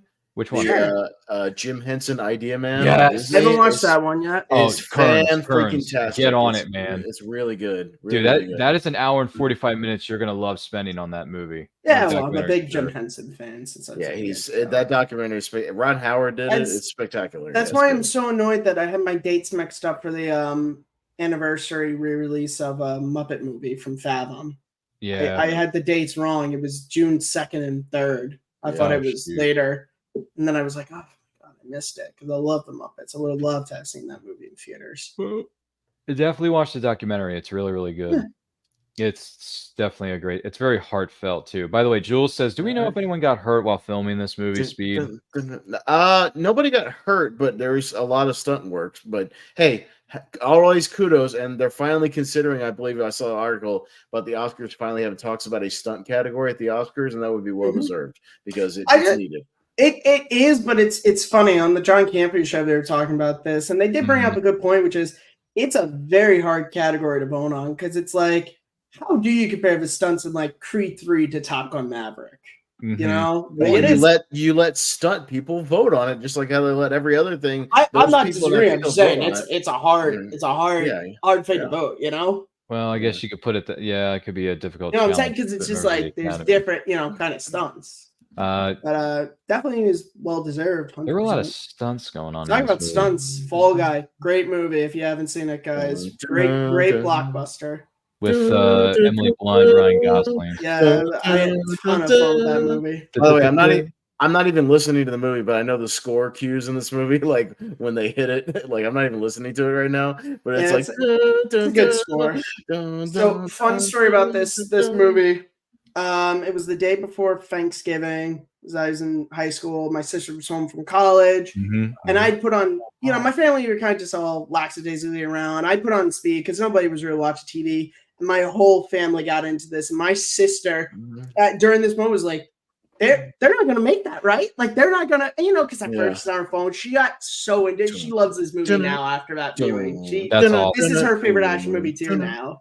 This is a shared loved movie between us because of that viewing. She was losing her mind at this moment. She was like, they're not going to make it, right? I was like, hold on. 50 feet. Just remember, this is 50 feet that they have to jump. If you're looking at a great video that breaks the scene down, I would check out Cinefix's art of the scene. They did a great breakdown of this scene. By the way, the Mythbusters tested this on Mythbusters. Oh, did they? Of course they did. They did a small scale version of it, but yes, they did it. And they did it. They actually jumped almost the same type of thing with a full bus, but by remote to see if it would work. Remote. Okay. Yeah. Well, they said it would only work if you had a little bit of a ramp at the end of it. If you had somewhat of a remote. Because realistically, it would have just fallen right off the edge of that thing. But we don't go to action movies for realism. I know. But we go to action movies for different things. I do love Mythbusters, though. I do love that show. Well, they did Mythbusters for Raiders of the Lost Ark. So. They did Mythbusters for a bunch of James Bond stuff. They did a whole James Bond special. Did they do it for the Timothy Dalton ones? They did just a whole. They just picked a bunch of like random stuff from James Bond. Because if any of them are from the Timothy Dalton era, I want to see that. And then they did a Star Wars one too. I remember. They did a Star Wars. They did like, could Luke have survived in the Tauntaun? Oh, in the Tauntaun. Over the night. Yeah. And the Luke and Leia swing, in which Leia in that test is played by Sophia Bush. I was not aware of that. Yeah, it's a fun little moment. That's interesting. By the way, Jules says, I like the actor Keanu Reeves with long hair, but he can get rid of the facial hair. See, I'm more partial to this Keanu Reeves, the crew cut hair. Well, and they asked him to cut his hair for this movie, and then he shaved his head like mine is right now. Yeah. But they were like, okay, it needs to be just a slightly longer than that. Well, I mean, you're going from he had long hair for so long. It's like, well, all right, I guess I want him to cut the hair. And then he finally gets a crew cut, and you're like, dude, what happened to you? His hair is a little shorter, but still similar in nature to Tom Cruise's in Mission Impossible 1. Dude, his hair changes in every movie. If you watch the Mr. Sunday movies reviews of they track Ethan Hunt's character based on his hair in the Mission Impossible movies. It's pretty funny. They change it in every every film. Again, very smart decision by Jack, because not only do you clear the helicopters, but you can circle those like 2 mile runways. You can just keep turning. You can just keep driving and driving. Yeah, all you have to do is just contact the contact the airport and just have them not land a plane there. And you're fine. But those runways are like 2 miles long. So, I mean, they're like, and you just keep going over and over. That's all you do. You just say, hey, shut down, run down, runway, shut down 12 to 13 or something, and you're fine. Yeah. 100%. Yeah, no, I've already been to the airport. Jack is a thinking man's action hero, quite like, John. I'm telling you, the other stunt they do here in a little bit with the guy on the little wheel, like the platform. That is my favorite action sequence in the whole movie. And it's all practical, and it is incredible. It's small and scale, but very exciting, Jack.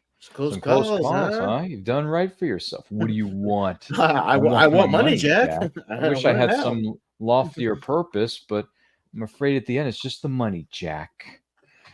I would like large, non-sequential bills in 2 clear plastic bags, unmarked. You Can remember you all remember that? all that? What are you telling me for? I want you to get it for me, Jack. Because before it gets too late. By the way, Jules says it was Cameron that was on the Michael J. Fox show Spin City. I was mistaken from earlier on. But I remember him being much older. I thought on the West Wing he was like young Cameron with gray hair. Oh, maybe you're thinking of Rob Lowe. Yeah, I think you're thinking of the other if I'm not guy. mistaken. 2 very different actors. Yes, two very different shows, although both political shows. So you had that correct. You had a political leaning show. One was just a sitcom, and one was a drama. One was a drama. That's right. West Wing was on for like 7 seasons, and then Spin City was on for 6. I think it was 6. Thank you. Yeah. They went from Oh 96 no, that's You have not to let me good. up. Oh no, that's no good. You want me to help you? I need to talk to these people face to face. I think you're bullshit. They think you're full. They don't think They that. don't think that, Jack. You want your money? I don't want anyone else to die. Let me get on the ground. It's not against the rules. Jack really, just in case you guys talk about Batman, I realized I just said Jack like Eckhart. You know, I'm like, what are you talking about? You ain't telling got you. no future, Jack. No You're future, an A1 Jack. nut You're an boy, A1 nut Grissom boy, knows and it. Grissom knows it. Hey, Austin, Yeah. you better be sure. Better be See, sure. you can make a good You can't make a decision good when you decision when you try. try. Dude, in a couple of weeks, that watch along is going to be. I mean, Hey, all the watch alongs we're doing We this year. are all gonna be fun. need a number 1 right-hand man as loyal as Bob. Hey, Bob literally hands the gun that kills himself. Yeah, man. exactly. That's I love in the documentary when the actor who plays Bob talks All right, about how but what we're cool gonna have to he do, was. He Ryan, got a, we're gonna have action to figure. assign roles like a play. We can't just talk over each other. We're gonna have to be like, Sure. you play this person, you play Sure. that person, like, because Sure. otherwise it's gonna get a clusterfuck. Number 1. Yeah. Yes, sir. I don't know why, but I've always just found this moment. Just Jack looks so cool, just hanging off the Oh side no, of it's the great. car. Like again, He's that's just even. like, oh man. But I even love that's this like a movie. simple little like stunt, but it's him doing it. So No, it's cool. Yeah. Again, this is It's- all I. That's why I love these movies from like the 80s and 90s. It's all practical. I love Because this that's stuff. the only way you could. Everything is I real. know There you had was to get no- creative. You had to get people No, who knew what they were doing. And I'm Like, not disagreeing, but that's and that's stretching all the way back to like French Connection stuff. You know, it's like just Yeah. when you didn't Gene have the Hackman, if I option remember to correctly. shoot it on the green screen, you just had to have faith in the actors and the stunt people to know Right. what they're doing. Right.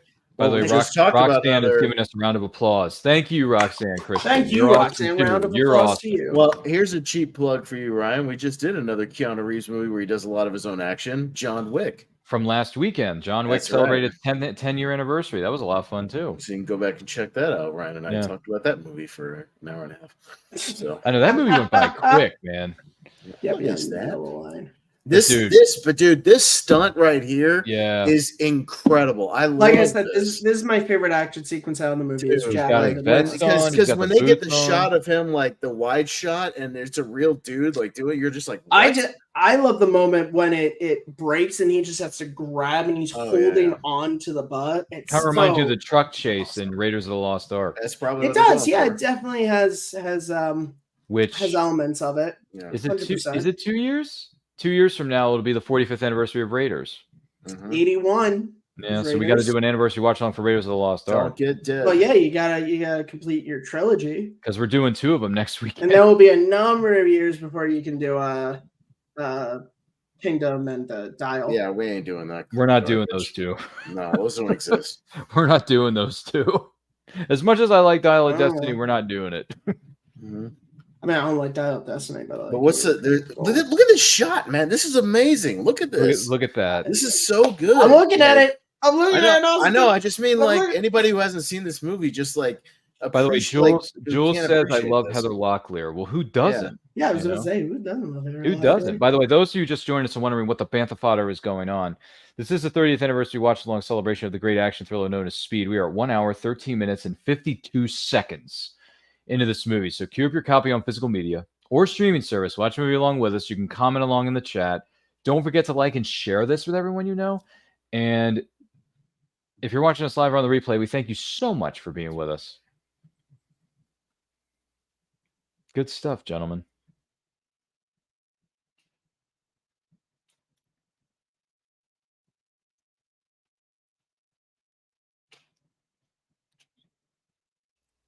And here I am now talking to myself. That's chaos. That's chaos theory. That's chaos. I don't know why you guys got awfully quiet all of a sudden. Because I'm just getting really into this action scene. Okay. Stuff, Ryan, man. this is like, remember when we did a Few Good Men? And True, like yeah. at a certain point, you and me were just silent because we were just engrossed in the film. But let me ask you this: did we do the same thing when we were sitting in there doing it for Mrs. Doubtfire last year? Probably not. There were parts where I think we got kind of engrossed by it. Okay, because Mrs. Doubtfire had a movie watch along last year too. Yeah, that was a fun one. I love that movie. It was a fun one. It was. Love Mrs. Doubtfire. Mm-hmm. Ooh, wait a minute. I just remembered something. I think we're doing one later this year, ladies and gentlemen. The Robin Williams movie, Dead Poets Society. Yeah. Nice. Turns, what is it, 35? 35? Yeah. Well, it's 89.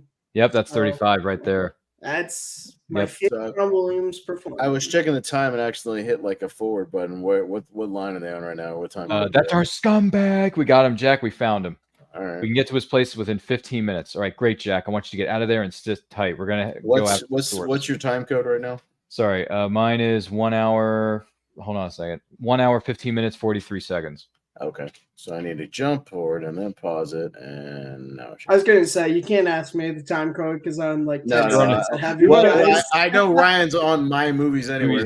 Yeah, I was gonna say he's this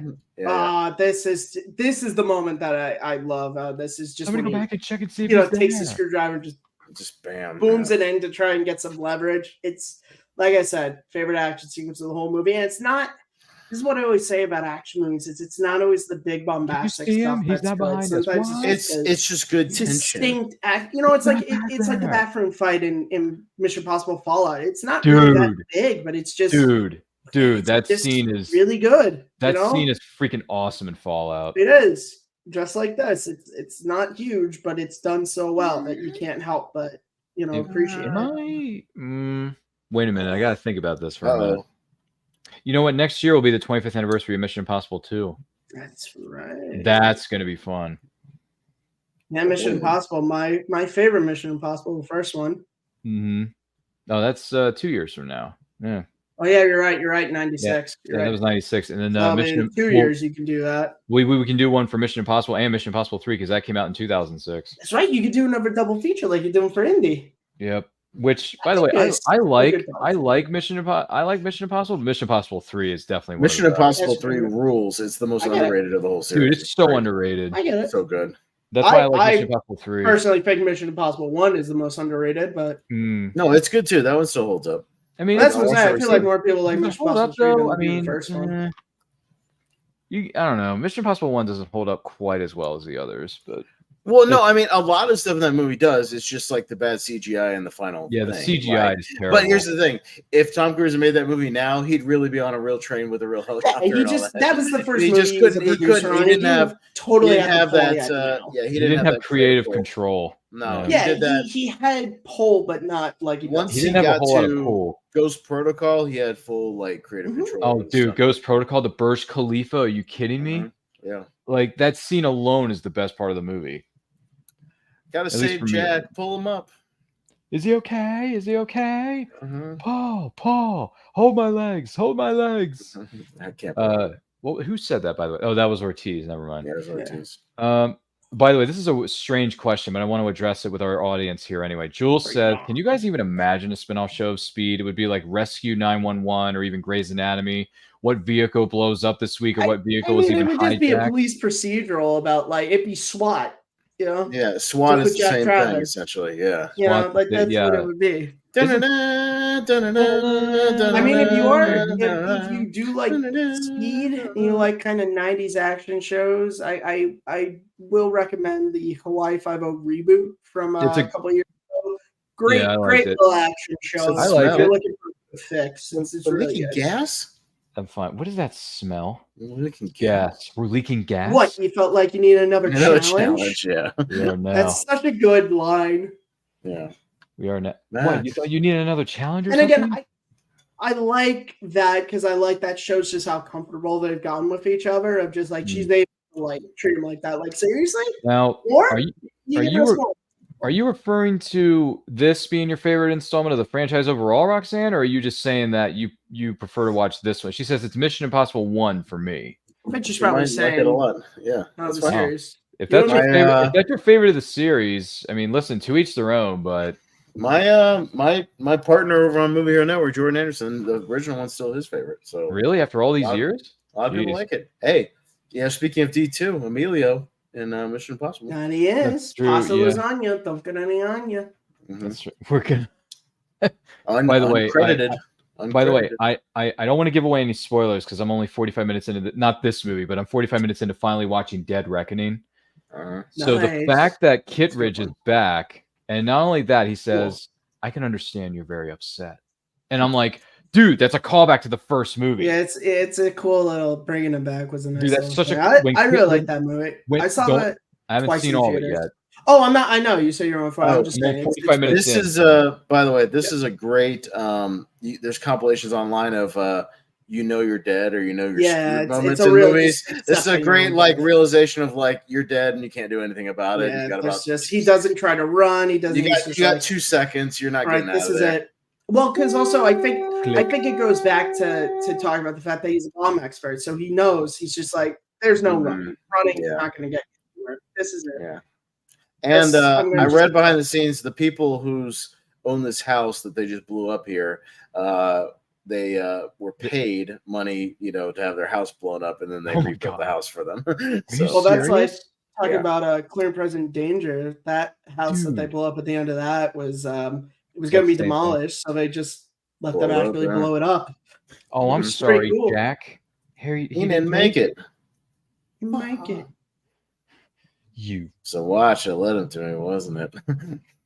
It was. I love this reaction. It's very, very raw emotion. Dude, it's very genuine too. You feel it, and again, because they did such a good job setting up that relationship. I figured a sign that said Howard Payne would be pushing it. Dude, he's so freaking spine out. I swear to God, he's having so much fun. I love Dennis Hopper in this movie. He's great. I think it was the perfect choice to be the villain, honestly. You're going to pay me every dollar. You pay me every dollar. Yeah. Otherwise, you, the Wildcat, and every innocent person on that bus are going to end up just like your friend. But wow, Mission Impossible 1 is your favorite movie, Roxanne, of the franchise. Okay. I mean, for me, if I had to rank them right now, I still think MI3 is my favorite because it has the best and most the most threatening villain ever. Philip Seymour Hoffman just nails it in that movie. Yeah. I like him, but I don't know. Then I'm going to kill you right in front of her. Yeah. Dude, that whole threat. Dude, that whole. By the way, they ruined that scene because it's spoiled in one of the trailers for the film. Yeah, I'm going to find her and I'm going to hurt her. Do you have a wife, girlfriend? Yeah. Whoever she is, I'm going to find her. I'm going to hurt her. And then I'm going to kill you right in front of her. Dude, Philip Seymour Hoffman was a boss in that movie. I really love this moment because he's been blocked for these people through this whole thing, and now and Annie really tries. Yeah, but look at Annie. Annie's trying to be the reasonable one here. You're giving up. What hope do the rest of us have? Please, Jack. Please, we really need you right now, and everyone's scared, and they have a reason to be scared. Everyone has a reason to be scared. Please, all right, Jack. Jack, are you with me, Jack? Please. Dude, when he slams the phone, I'm like, yeah, you killed his best friend. I would react the exact same way. That's it. It's just we got this far, okay? Yeah. See, even Jack's thinking we're all gonna be toast. Oh yeah. But again, he's smart. He picks up on the Wildcat line. Oh, they're holding hands. I bet that wasn't scripted. No. I'm kidding. I do just love that little. Yeah, but you can tell. Why I have no. There's like 4 or 5 scenes you can tell that these two are crushing on each other. They just can't. That's why I refuse to watch these two because I refuse to believe that these two didn't make it. Arizona. You go to the University of Arizona? Yeah. So good football team. Yeah, I guess. She says, "I don't really know because I never." Arizona Wildcats. Arizona Wildcats, right? We can see you. What? He can see you straight ahead. He can see you. Dude, Keanu Reeves just has this.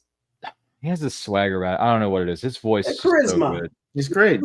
Natural charisma that can't be taught. You just gotta have. And also, everything I've heard and seen, one of the he's like the nicest person in Hollywood. I love that video of him on the subway. Yeah, this is a nice reveal because he finds it out, but at the same time, then they pan over to Dennis Hopper's like feed of it, which we have not seen before. Yeah, even though we've seen a lot of his hideout, but they hide that and aspect. again, they've had all the other TVs and they've shown him watching the monitors, news, which kind of makes you believe but they didn't show that. Yeah, they didn't show that. Yeah, it's really but again, establishing that he's again one step ahead of everybody in this movie, and that's a good villain. That it's the will of a madman. It's like Die Hard, like you got a villain who's kind of who's one step ahead of everybody, Except for the one moment when John's a step ahead of him. Yeah, of course, but that's eventually get over him.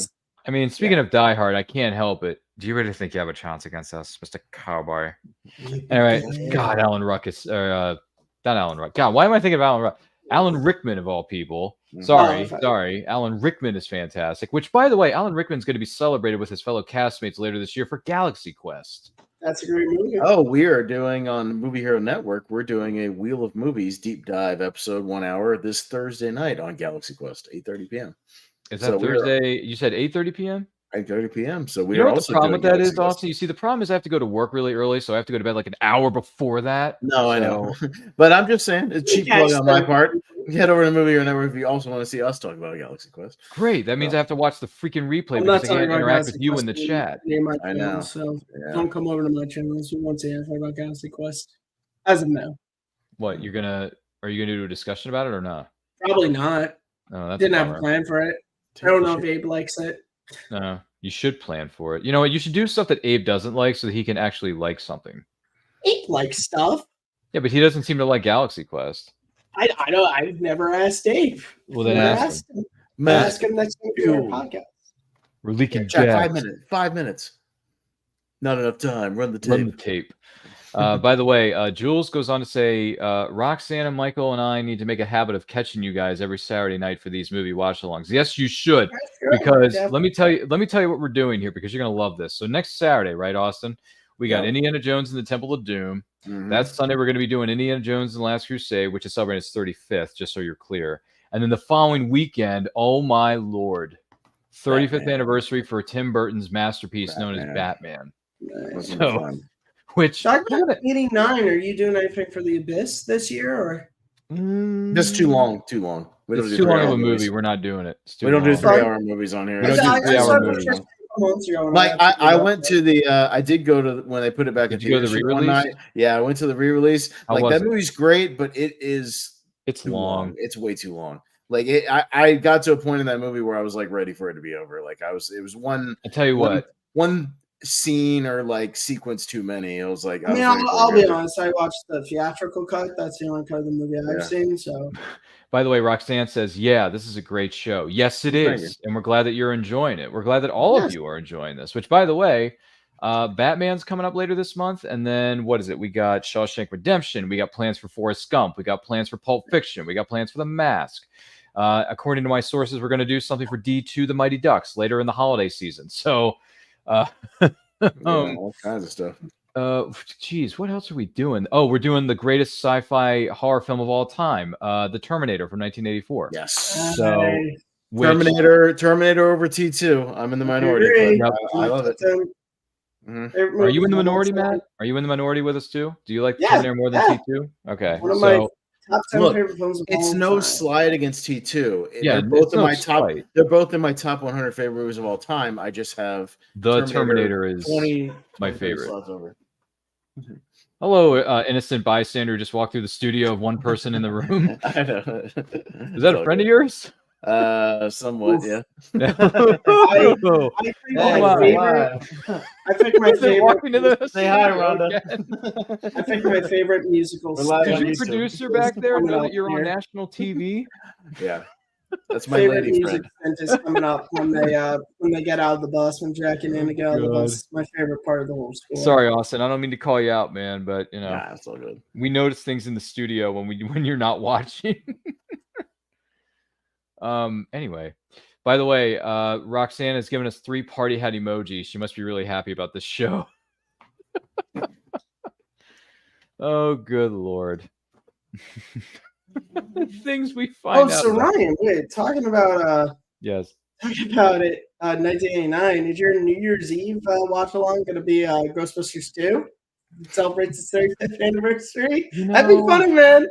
Perfect time to do it would be New Year's Eve. I mean, I did a rewatch of it about a week ago, and I actually liked it more this time. So I don't. We might do it. I'll be honest with you. Like, if we have time to fit it in, well, I'll do it. But if not, we're not going to do it. Yeah. Because we've already done it. We've already done the 40th. Anniversary. We've already done the 40th for the original Ghostbusters. So. Yeah, which is today. Actually, it's Ghostbusters Day. Mm. Yeah, this coming up is my favorite part of the whole score. I got to be honest with you. All the watch-alongs we're going to be doing this season are going to be so much fun for everyone who's going to be on the panels and the people who are going to be listening or watching us in the chat. But I got to tell you, the one I'm most excited for is the Terminator. Yeah, that's going to be. That's the one that's got me the most excited. Terminator rules. And that's funny because Batman's in my top 10, but Terminator's in my top 10. So it's like, it's a win-win, honestly. So Batman's in my top 30, but Terminator's top 10. Hey, did you do you guys catch the Die Hard Easter egg here? No, what was it? Pacific Freight's the same logo as the truck that they all pull up in Die Hard and get out. Oh, cool. Oh, dude, I didn't know that. I forgot about that. Same universe. They plastered, it on the side. So yes, Speed exists in the same universe as Die Hard. So then why not Jack Traven and John McClane cross paths? Well, they do both work for the LAPD and Die Hard. That's what I mean. This both takes place in LA, so LA's been through some shit. You think? Yeah. Master criminals. By the way, that's one of the best explosions you're ever going to see in a movie. It's a great explosion. It's fantastic. And it's all practical, if I'm not mistaken. They paid for that plane, which was already decommissioned, and it was going to a junkyard, and they paid $80,000 to blow it up. Mistaken. That explosion won Speed the 1995 MTV Best Action Sequence Award. Nice. The MTV Movie Awards. But most people don't know that Speed won 2 Oscars for sound. Rightfully so. Speed is a Oscar-winning film. Wait a minute, was it best sound effects or sound editing? Both sound effects and sound effects editing. Yeah, nice. Rightfully so. And it was nominated for cinematography, I believe. Too bad it didn't win. Yeah, should have won. Anyway, I hate the airport. Andy says I hate the airport. I heard that relationship built off of. Now, do you guys know the story about the subway sequence and how that came about? How it wasn't originally in the movie? No. So Ryan, who doesn't know, the subway sequence, this was originally basically going to be not like the end of the movie, but they ran out of money. And so they had filmed everything pretty much up to this point right here. And it almost feels like the end of the movie, right? It kind of feels like it's coming to a conclusion, even though Dennis Hopper's still out there. But in the test audiences, they hadn't finished it. So they had these animated storyboard sequences where they showed like what would have happened in the subway sequence, and whatnot. And the audiences still loved the animated sequences so much that they wanted to see the sequence. So they were able to scrounge up, because of the test reactions, a little more money to finish it. So, if they had not got that money, it'd be interesting to see how they deal with pain. I think they just would have caught him at the drop off or something. You probably do something. But I'd be just some kind of that standoff. Would seem so weak because you need to have a standoff between him and Jack. Well, they would have had a standoff, but they just wouldn't have had the subway standoff. It probably just would have been in a building or something. I don't know, on the street. But it's a great like final button, and still plays into the title of the movie because it's a speeding subway out of control. It's a speeding train, folks. That's right. No, it works. It's not a speeding cruise ship. It's not a speeding cruise ship that can only go 2 miles an hour. That can only go 20 knots. In LA's subways. What was it? 20 knots? 1992 action movie had a sequence in LA's subway. I believe most cruise ships travel at about 15 or 20 knots. I think it was going 40, maybe. It was Lethal Weapon 3. For all you playing at home. Had an action sequence in LA's subway station. They used the same subway station. There's an old decommissioned one. All these movies that have a subway station sequence, they all use the same one in LA. Also, Volcano later on, and Die Hard with a Vengeance. Which it's unfortunate we have to wait another year before my favorite Die Hard movie turns 30. Die Hard with a Vengeance is next year, folks. It's coming. How about your favorite? Nice. That's what got me into Die Hard in the first place, because that's the first Die Hard movie I ever saw. Here's my favorite, so I'm with you to where one of the sequels is my favorite. Yeah, which with you said yourself, Die Hard 2 is your favorite. Yeah, I love Die Hard too. By the way, was it Jules is here? She says, I think I Yeah. only saw Mission Impossible 1 and I absolutely loved it for the time. Okay, well, Well, hey, you got to keep going. That series you got to keep watching the sequels. You're like a good buddy of all of ours. Malcolm Light, for the longest time, that was the only Mission Impossible movie you saw. But he's seen a couple of them since. Well, that's good because I want Malcolm to see all 7 or 8 of them. Malcolm's slowly working. I think he might have been up. He might have gotten up to Ghost Protocol at this point. Something like Yeah, that. he's slowly working through it. Yeah, can we text Malcolm and say, hey, Malcolm, can you watch? No, all right, let me go he's message him right working now. through it. He is. He watched all the Rocky movies finally for me. Oh, Rocky movies? Okay. Yeah, there are definitely some good ones on in my there, behalf. man.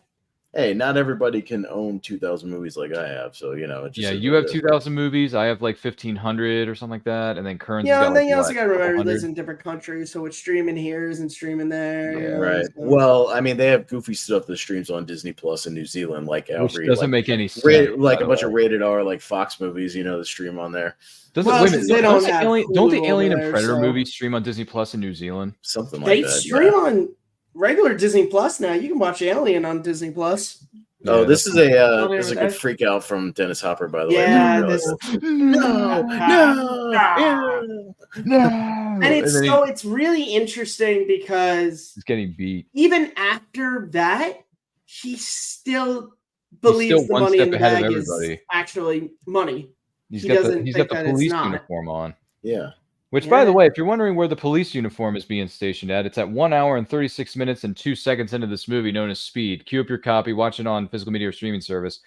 Comment along with us in the chat. Don't forget to like and share this with everyone you know. And if you're joining us live or what is known as a replay, we thank you so much for being with us. And we also thank all the people who have chimed in the chat already. We love all of you.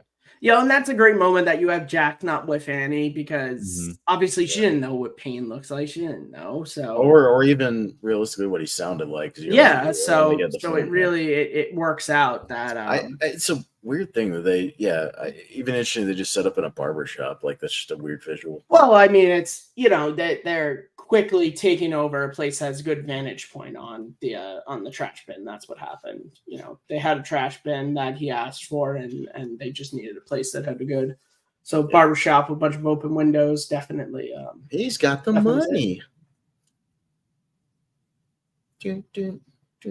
Not as good of a tracker noise as Aliens.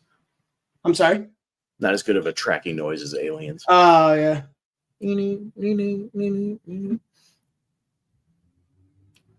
But yeah, all this starting from this, it was this is just for the people at home. I know you know this, Matt, but yeah, it was like just these animated moving storyboards that they did because they had to film it. I will say I like the subway sequence, but it does have the very four facts feeling to it, Well, yeah, it which feels is like not an epilogue. Aliens has it's four fine. fact, and it's good. Oh, Four yeah, facts no, on their totally. own are not bad.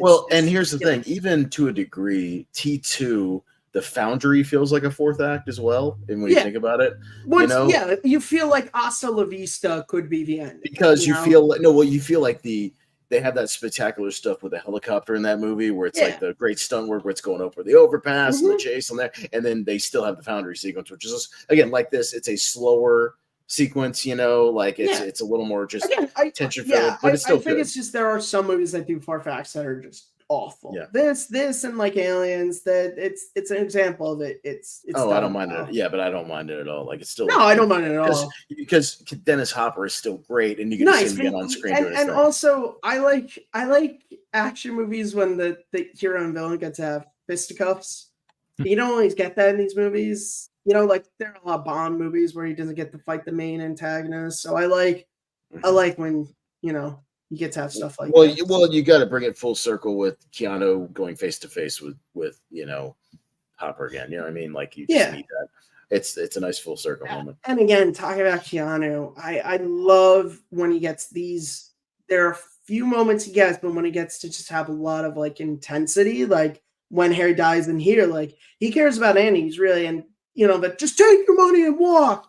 Mm-hmm. It's fantastic. He was a great choice for this. Mm-hmm. Yeah.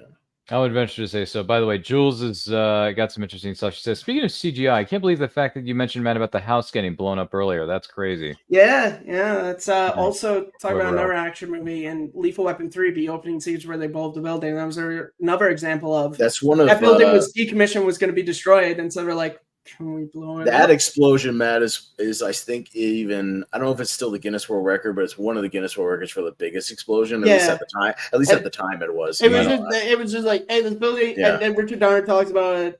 He's like, yeah, we had to think of how do we top pulling down a house on stilts, blowing up a building. Blow it up in the opening scene. Blowing up a building. That's how you do it. Interesting.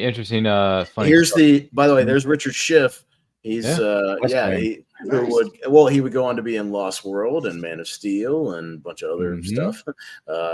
Great character. I do enjoy Lost World. I love him in Lost World. He's great as Eddie, the weapons guy. Eddie Carr. Yeah. Mm-hmm. You guys need anything? Is there an a double antidote for that? cheeseburger with fries? What do you mean? Like if you shot yourself in the foot? Yeah, don't do that. You'd be dead before you knew you had an accident. Yeah, thanks for throwing that in there. Let's see here. Jules says, well, I guess the same thing happens on The Bachelor and Bachelorette, except it's blown up by crazy women as well as men. I'm just there for the zip line. Maybe I get that reference. We can be friends. Let's see here. Jules says, anybody think that movie Cellular with Chris Evans might be a poor copy of Speed in a way? Haven't seen it. It's not bad, but at least it's not a bad movie at all. I think Cellular is a great movie, and but at least it has Statham as a villain. Yeah, well, yeah, but here's the other thing too. One of the critics said that this is a great action film in the vein of Speed. So you're not completely wrong there, Jules. But I think it's a good movie. I like Cellular. It's got a great cast: young Chris Evans, Kim Basinger, Jason Statham, William H Macy.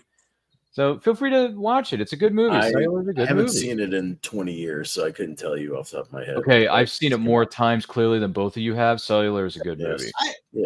I've taken. I remember it being good, but I just haven't seen it forever. New York, I've taken the subway. You're telling me that every one of those cars is empty now? How many people take the subway? Matt, this is the LA subway, not the New York subway. Guess. The LA subway is sparsely populated most of the time, so I actually can. I don't know. In Volcano, there were quite a few people. No, there's not that many. But I mean, like, it depends on what time it is. This not is at 3 o'clock in the morning. No, this is 11:30 in the morning, so there's not going to be a lot of people commuting right now. So think about that. Well, here's another one for you. Actually makes sense. Jules brings up an interesting point here. She says, other movies, Sandra and Keanu Reeves were in a movie called It's not the Light, it's the Lake House. The Lake House. Yes. Not surprised that they were involved again in filming a movie together. Well, what can we say? When you have chemistry and you have a good relationship offset, then it just works. Technically, in that movie, they are not together. They're in different time periods. So they're not really like together per se. And by the way, they don't end up together at the end of that movie, which really ticked me off. Yeah.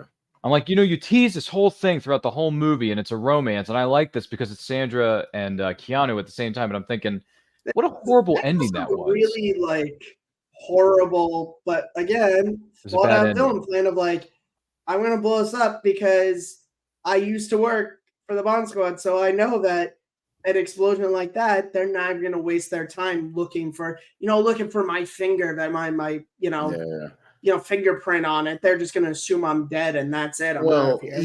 This is a very relevant thing to now. He feels like he's an underpaid employee, or at least he was. Yeah, he was injured in the line of duty, and basically all he got was he got let go and he got his crappy pension. And that was it. What it is a good villain is one where you understand where they're coming from, but they just take it a step too far. It's the Magneto. It's I get your momotivations. Your motivations are you're sound, doing the wrong thing about it. The limits you're willing to go is what pushes you into being a villain. By the way, Jules says Keanu Reeves has that debonair. That's what you meant, Ryan, like a je ne sais quoi. What the French call a certain I don't know je ne sais quoi. Je ne sais quoi. Thank you. Sorry, je ne sais quoi. Sorry. Let's see. Jules says, I love that you announced on Mama Jules. Michael Myers, laugh out loud. I love you. Well, yeah. Hey, love is being shared all around within the chat room. Love is in the air.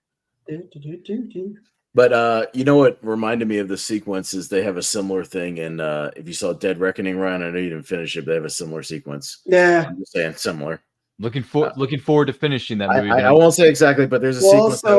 There's a sequence at the end of that movie that will remind you of given the closeness of where they're fighting. It also reminds me of the fight that Nick Cage has in Con Air, in the luggage area. Right. Yeah. Ladies and gentlemen, welcome to Con Air. Why couldn't you just leave the bunny in the? Why couldn't you just put the bunny back in the box? Put the bunny back in the box. I mean, dude. July 14th. It's coming that up. movie is You so have to, Ryan, cheesy. in 2027, you have to do a watch along of Con Air on July 14th. My daddy's coming home on July 14th. July 14th. Well, how about this? How about this? That'd be Only, I mean, I don't know. Didn't this film come out before? Correct me if I'm wrong. In 2 years. Ooh, ouch. Ouch. The Rock came out a year before Con Air. If that's what you're Taller. Anyway, to answer the question, didn't The Rock come out in 96? 96. Yes. Okay, well, if that's the case, then I think we need to do a watch along for The Rock because when losers always whine about their best, And winners go home and get the prom queen. You can speculate about the Bond theory about that movie that Sean Connery's playing James Bond in that movie.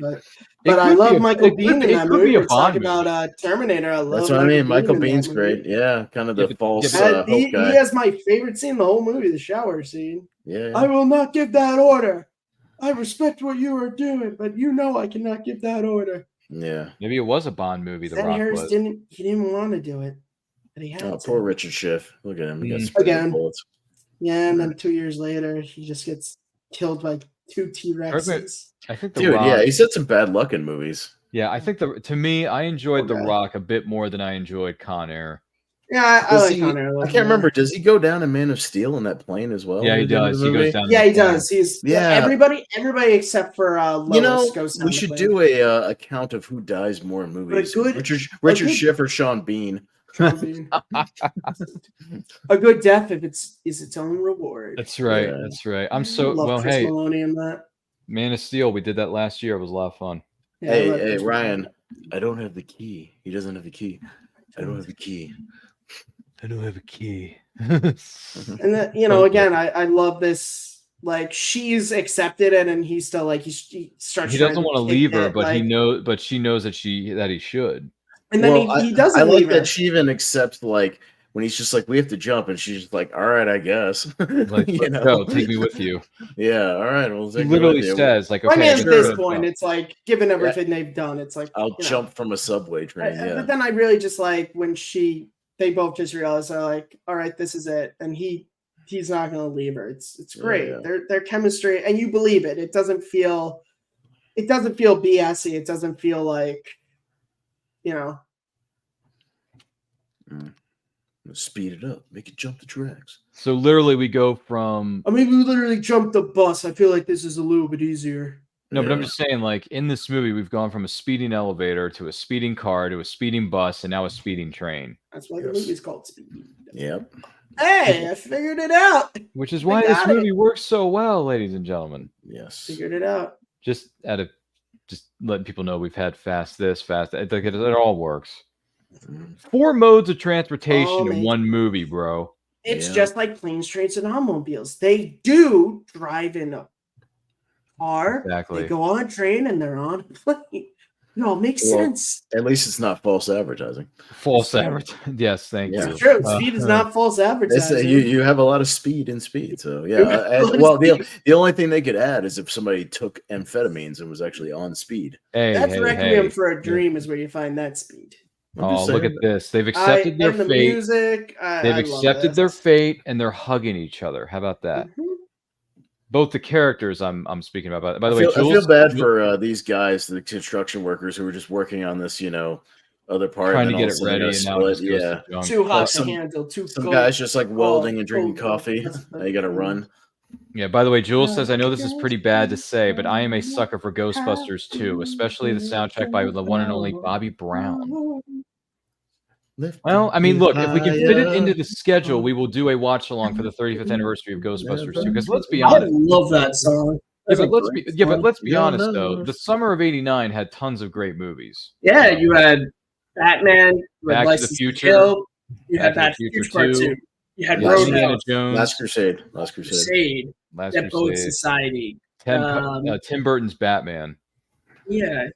Yeah, a lot of goodies. Was there Star Trek V, The Final Frontier?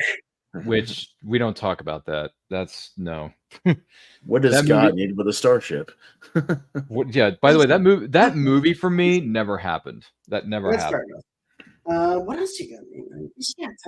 Tango and Cash. What actually is you got Tango and Cash, 89. That was the last big studio release of 1989.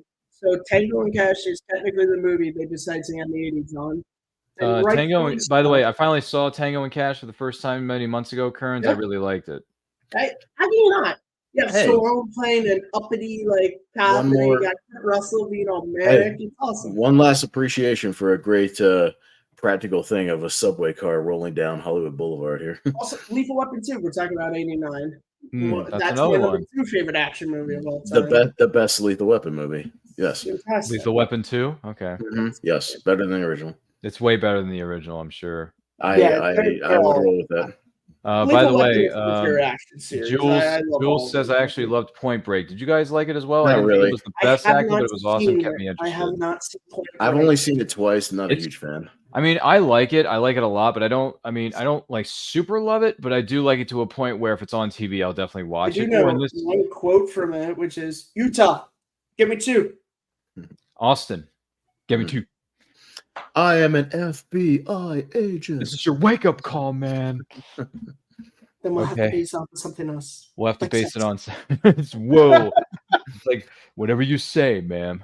Man, they should have gotten together in real life. I'm telling you. It would have worked. Who's to say that they can't? There's still time. By the way, Jules has a question for the one and only Austin. Austin didn't realize that this that about the Oscar nominations or win, was it? Yeah, I mentioned that. Yeah, they won 2 Oscars. Yeah, I mentioned it for the sound. Yeah, sound effects. They were nominated for a third one. I looked it up. I can't remember if it was cinematography or special effects. I can't remember. Great end title music. Ladies and gentlemen, we have reached the end credits sequence of the one and only film known as Speed, turning 30 years young this particular year of 2024. Hope you've enjoyed the ride. Austin, final thoughts, scale 1 to 10. What are you going to give this bad boy? Love this movie. Final thoughts. This movie's in my top 50 of all time. Love it. I think it's one of the great action movies ever made, period. Top 10 action movie of all time. Great cinematography, great story. We talked about Matt. You have smart characters, who make good decisions. You just have a villain who's a step ahead of them, which is perfectly fine. You have a great villain who you understand his motivation, but he's, just going off the deep end. Great performances all around. Dennis Hopper is amazing. I love all the character actors that pop up. Always appreciate a good character actor ensemble. Just great writing. And man, this movie just moves. There's just not a dull moment in this movie. We jump right into it at the beginning. The pace is just there. I mean, think about it. We go from the elevator sequence. You think you're going to have a lull when he goes to get the coffee, and then it's like bus blows up, boom, we're right back into it. You know what I mean? And we're kicking off the second act. This movie's incredible. It's very rewatchable. I've seen it, probably at least 100 times. Love it. Owned it on every piece of physical media. It's a 10 out of 10. It's a damn near perfect action film. Well, if someone wants to know more about you and the great stuff that you're doing, where can they follow you? Yeah, no, I've got a heart out, but I appreciate it, guys. Thank you for giving me this opportunity to talk about a great movie.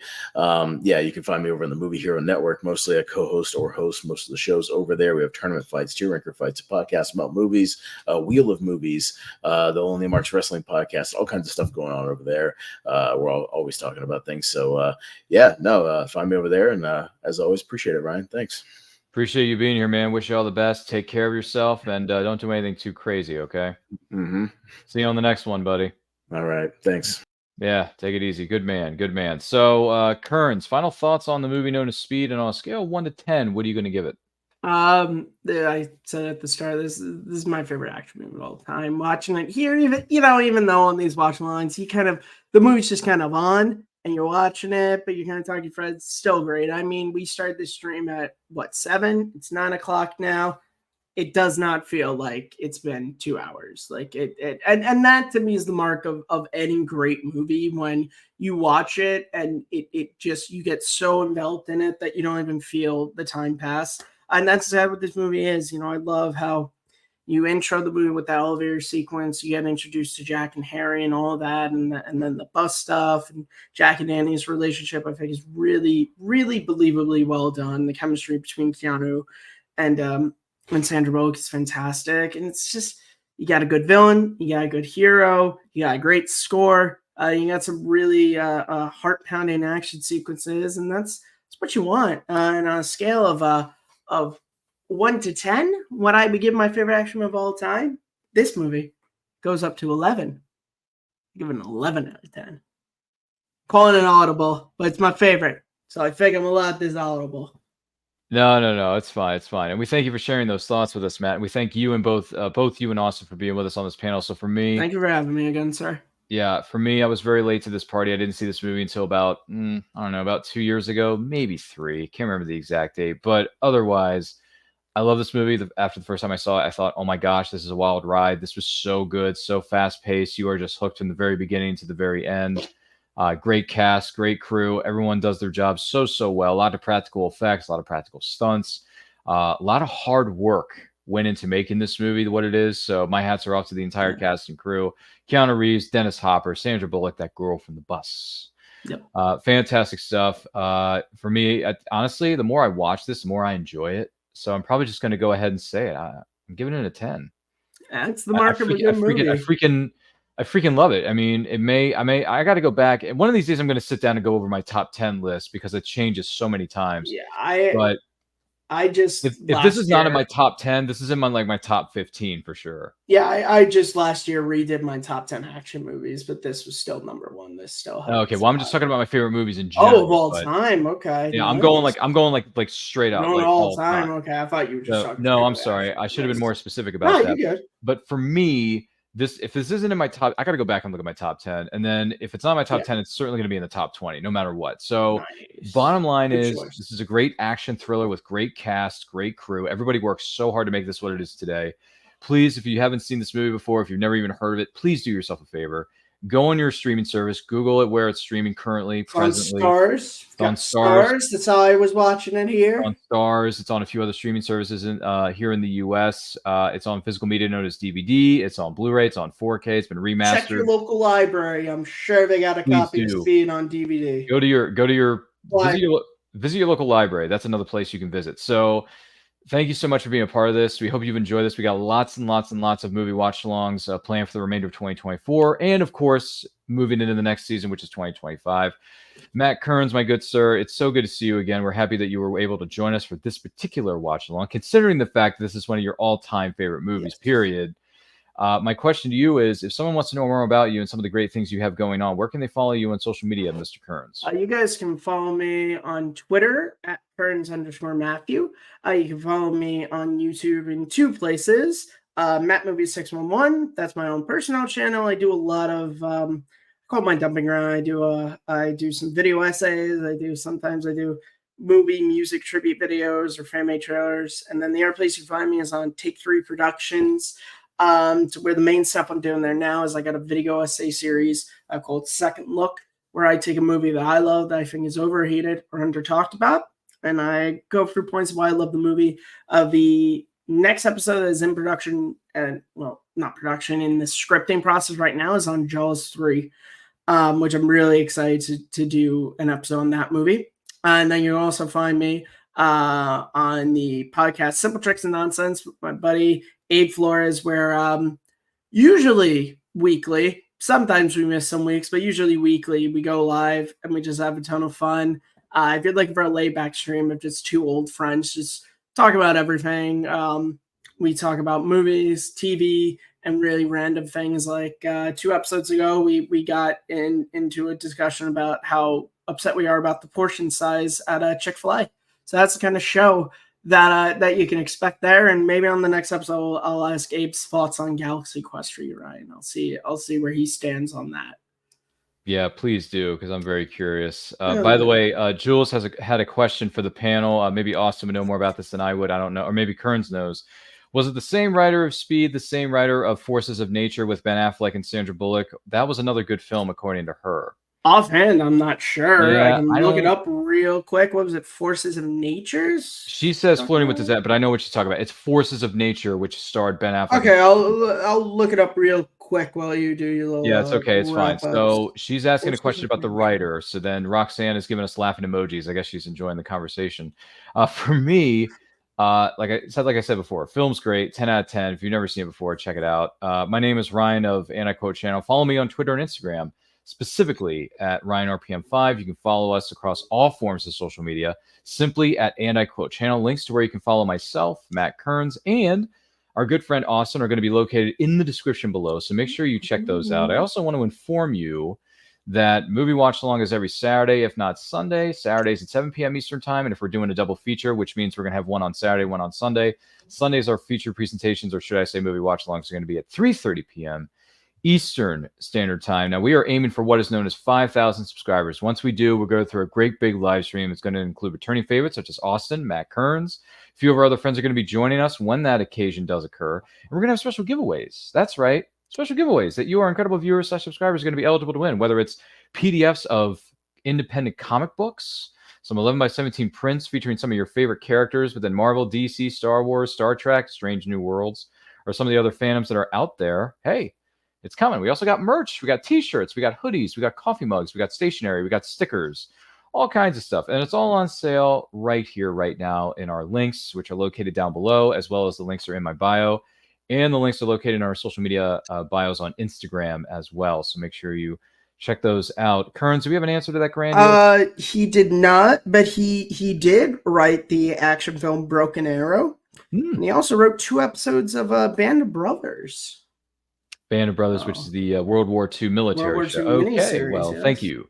Thank you, Kearns. You're the man. Appreciate you, man. Thanks for, what was I trying to say here? Mentioning that, I would venture to say, I'm going to talk to you here in just a minute. So once again, thank you all so much for being a part of these movie watch-alongs. We enjoy these so much. We're going to be doing Indiana Jones and Temple of Doom next weekend. We have Indiana Jones and the Last Crusade on that Sunday of next weekend. And then the following weekend, we got Tim Burton's Batman of 1989, which is one of the best, most influential comic movies of all time.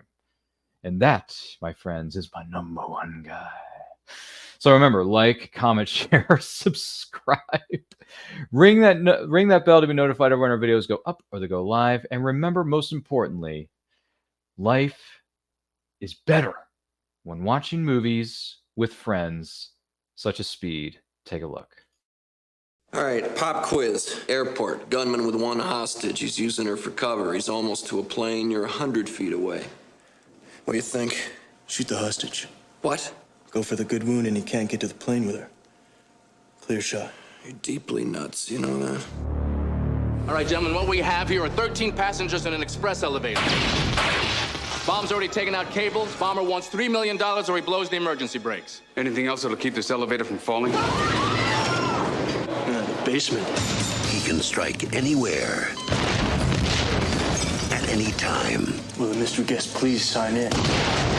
Why are they messing with me? Do they think I'm doing this for fun?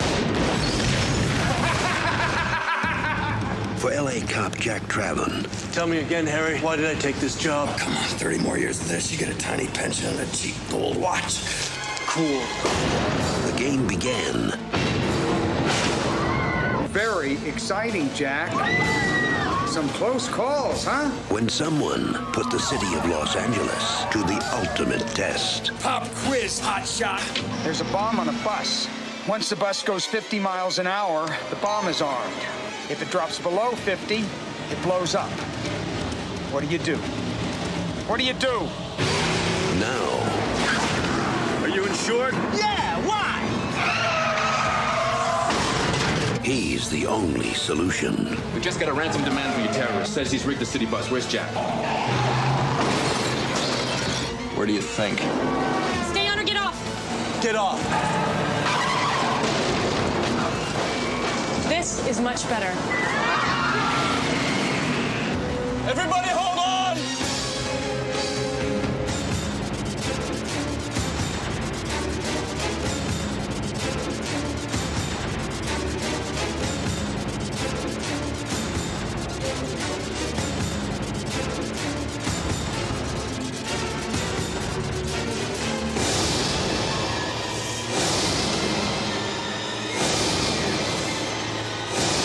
Keanu Reeves, Dennis Hopper, Sandra Bullock. Pop quiz. You have a hair trigger aimed at your head. What do you do? What do you do? Speed. Get ready for rush hour.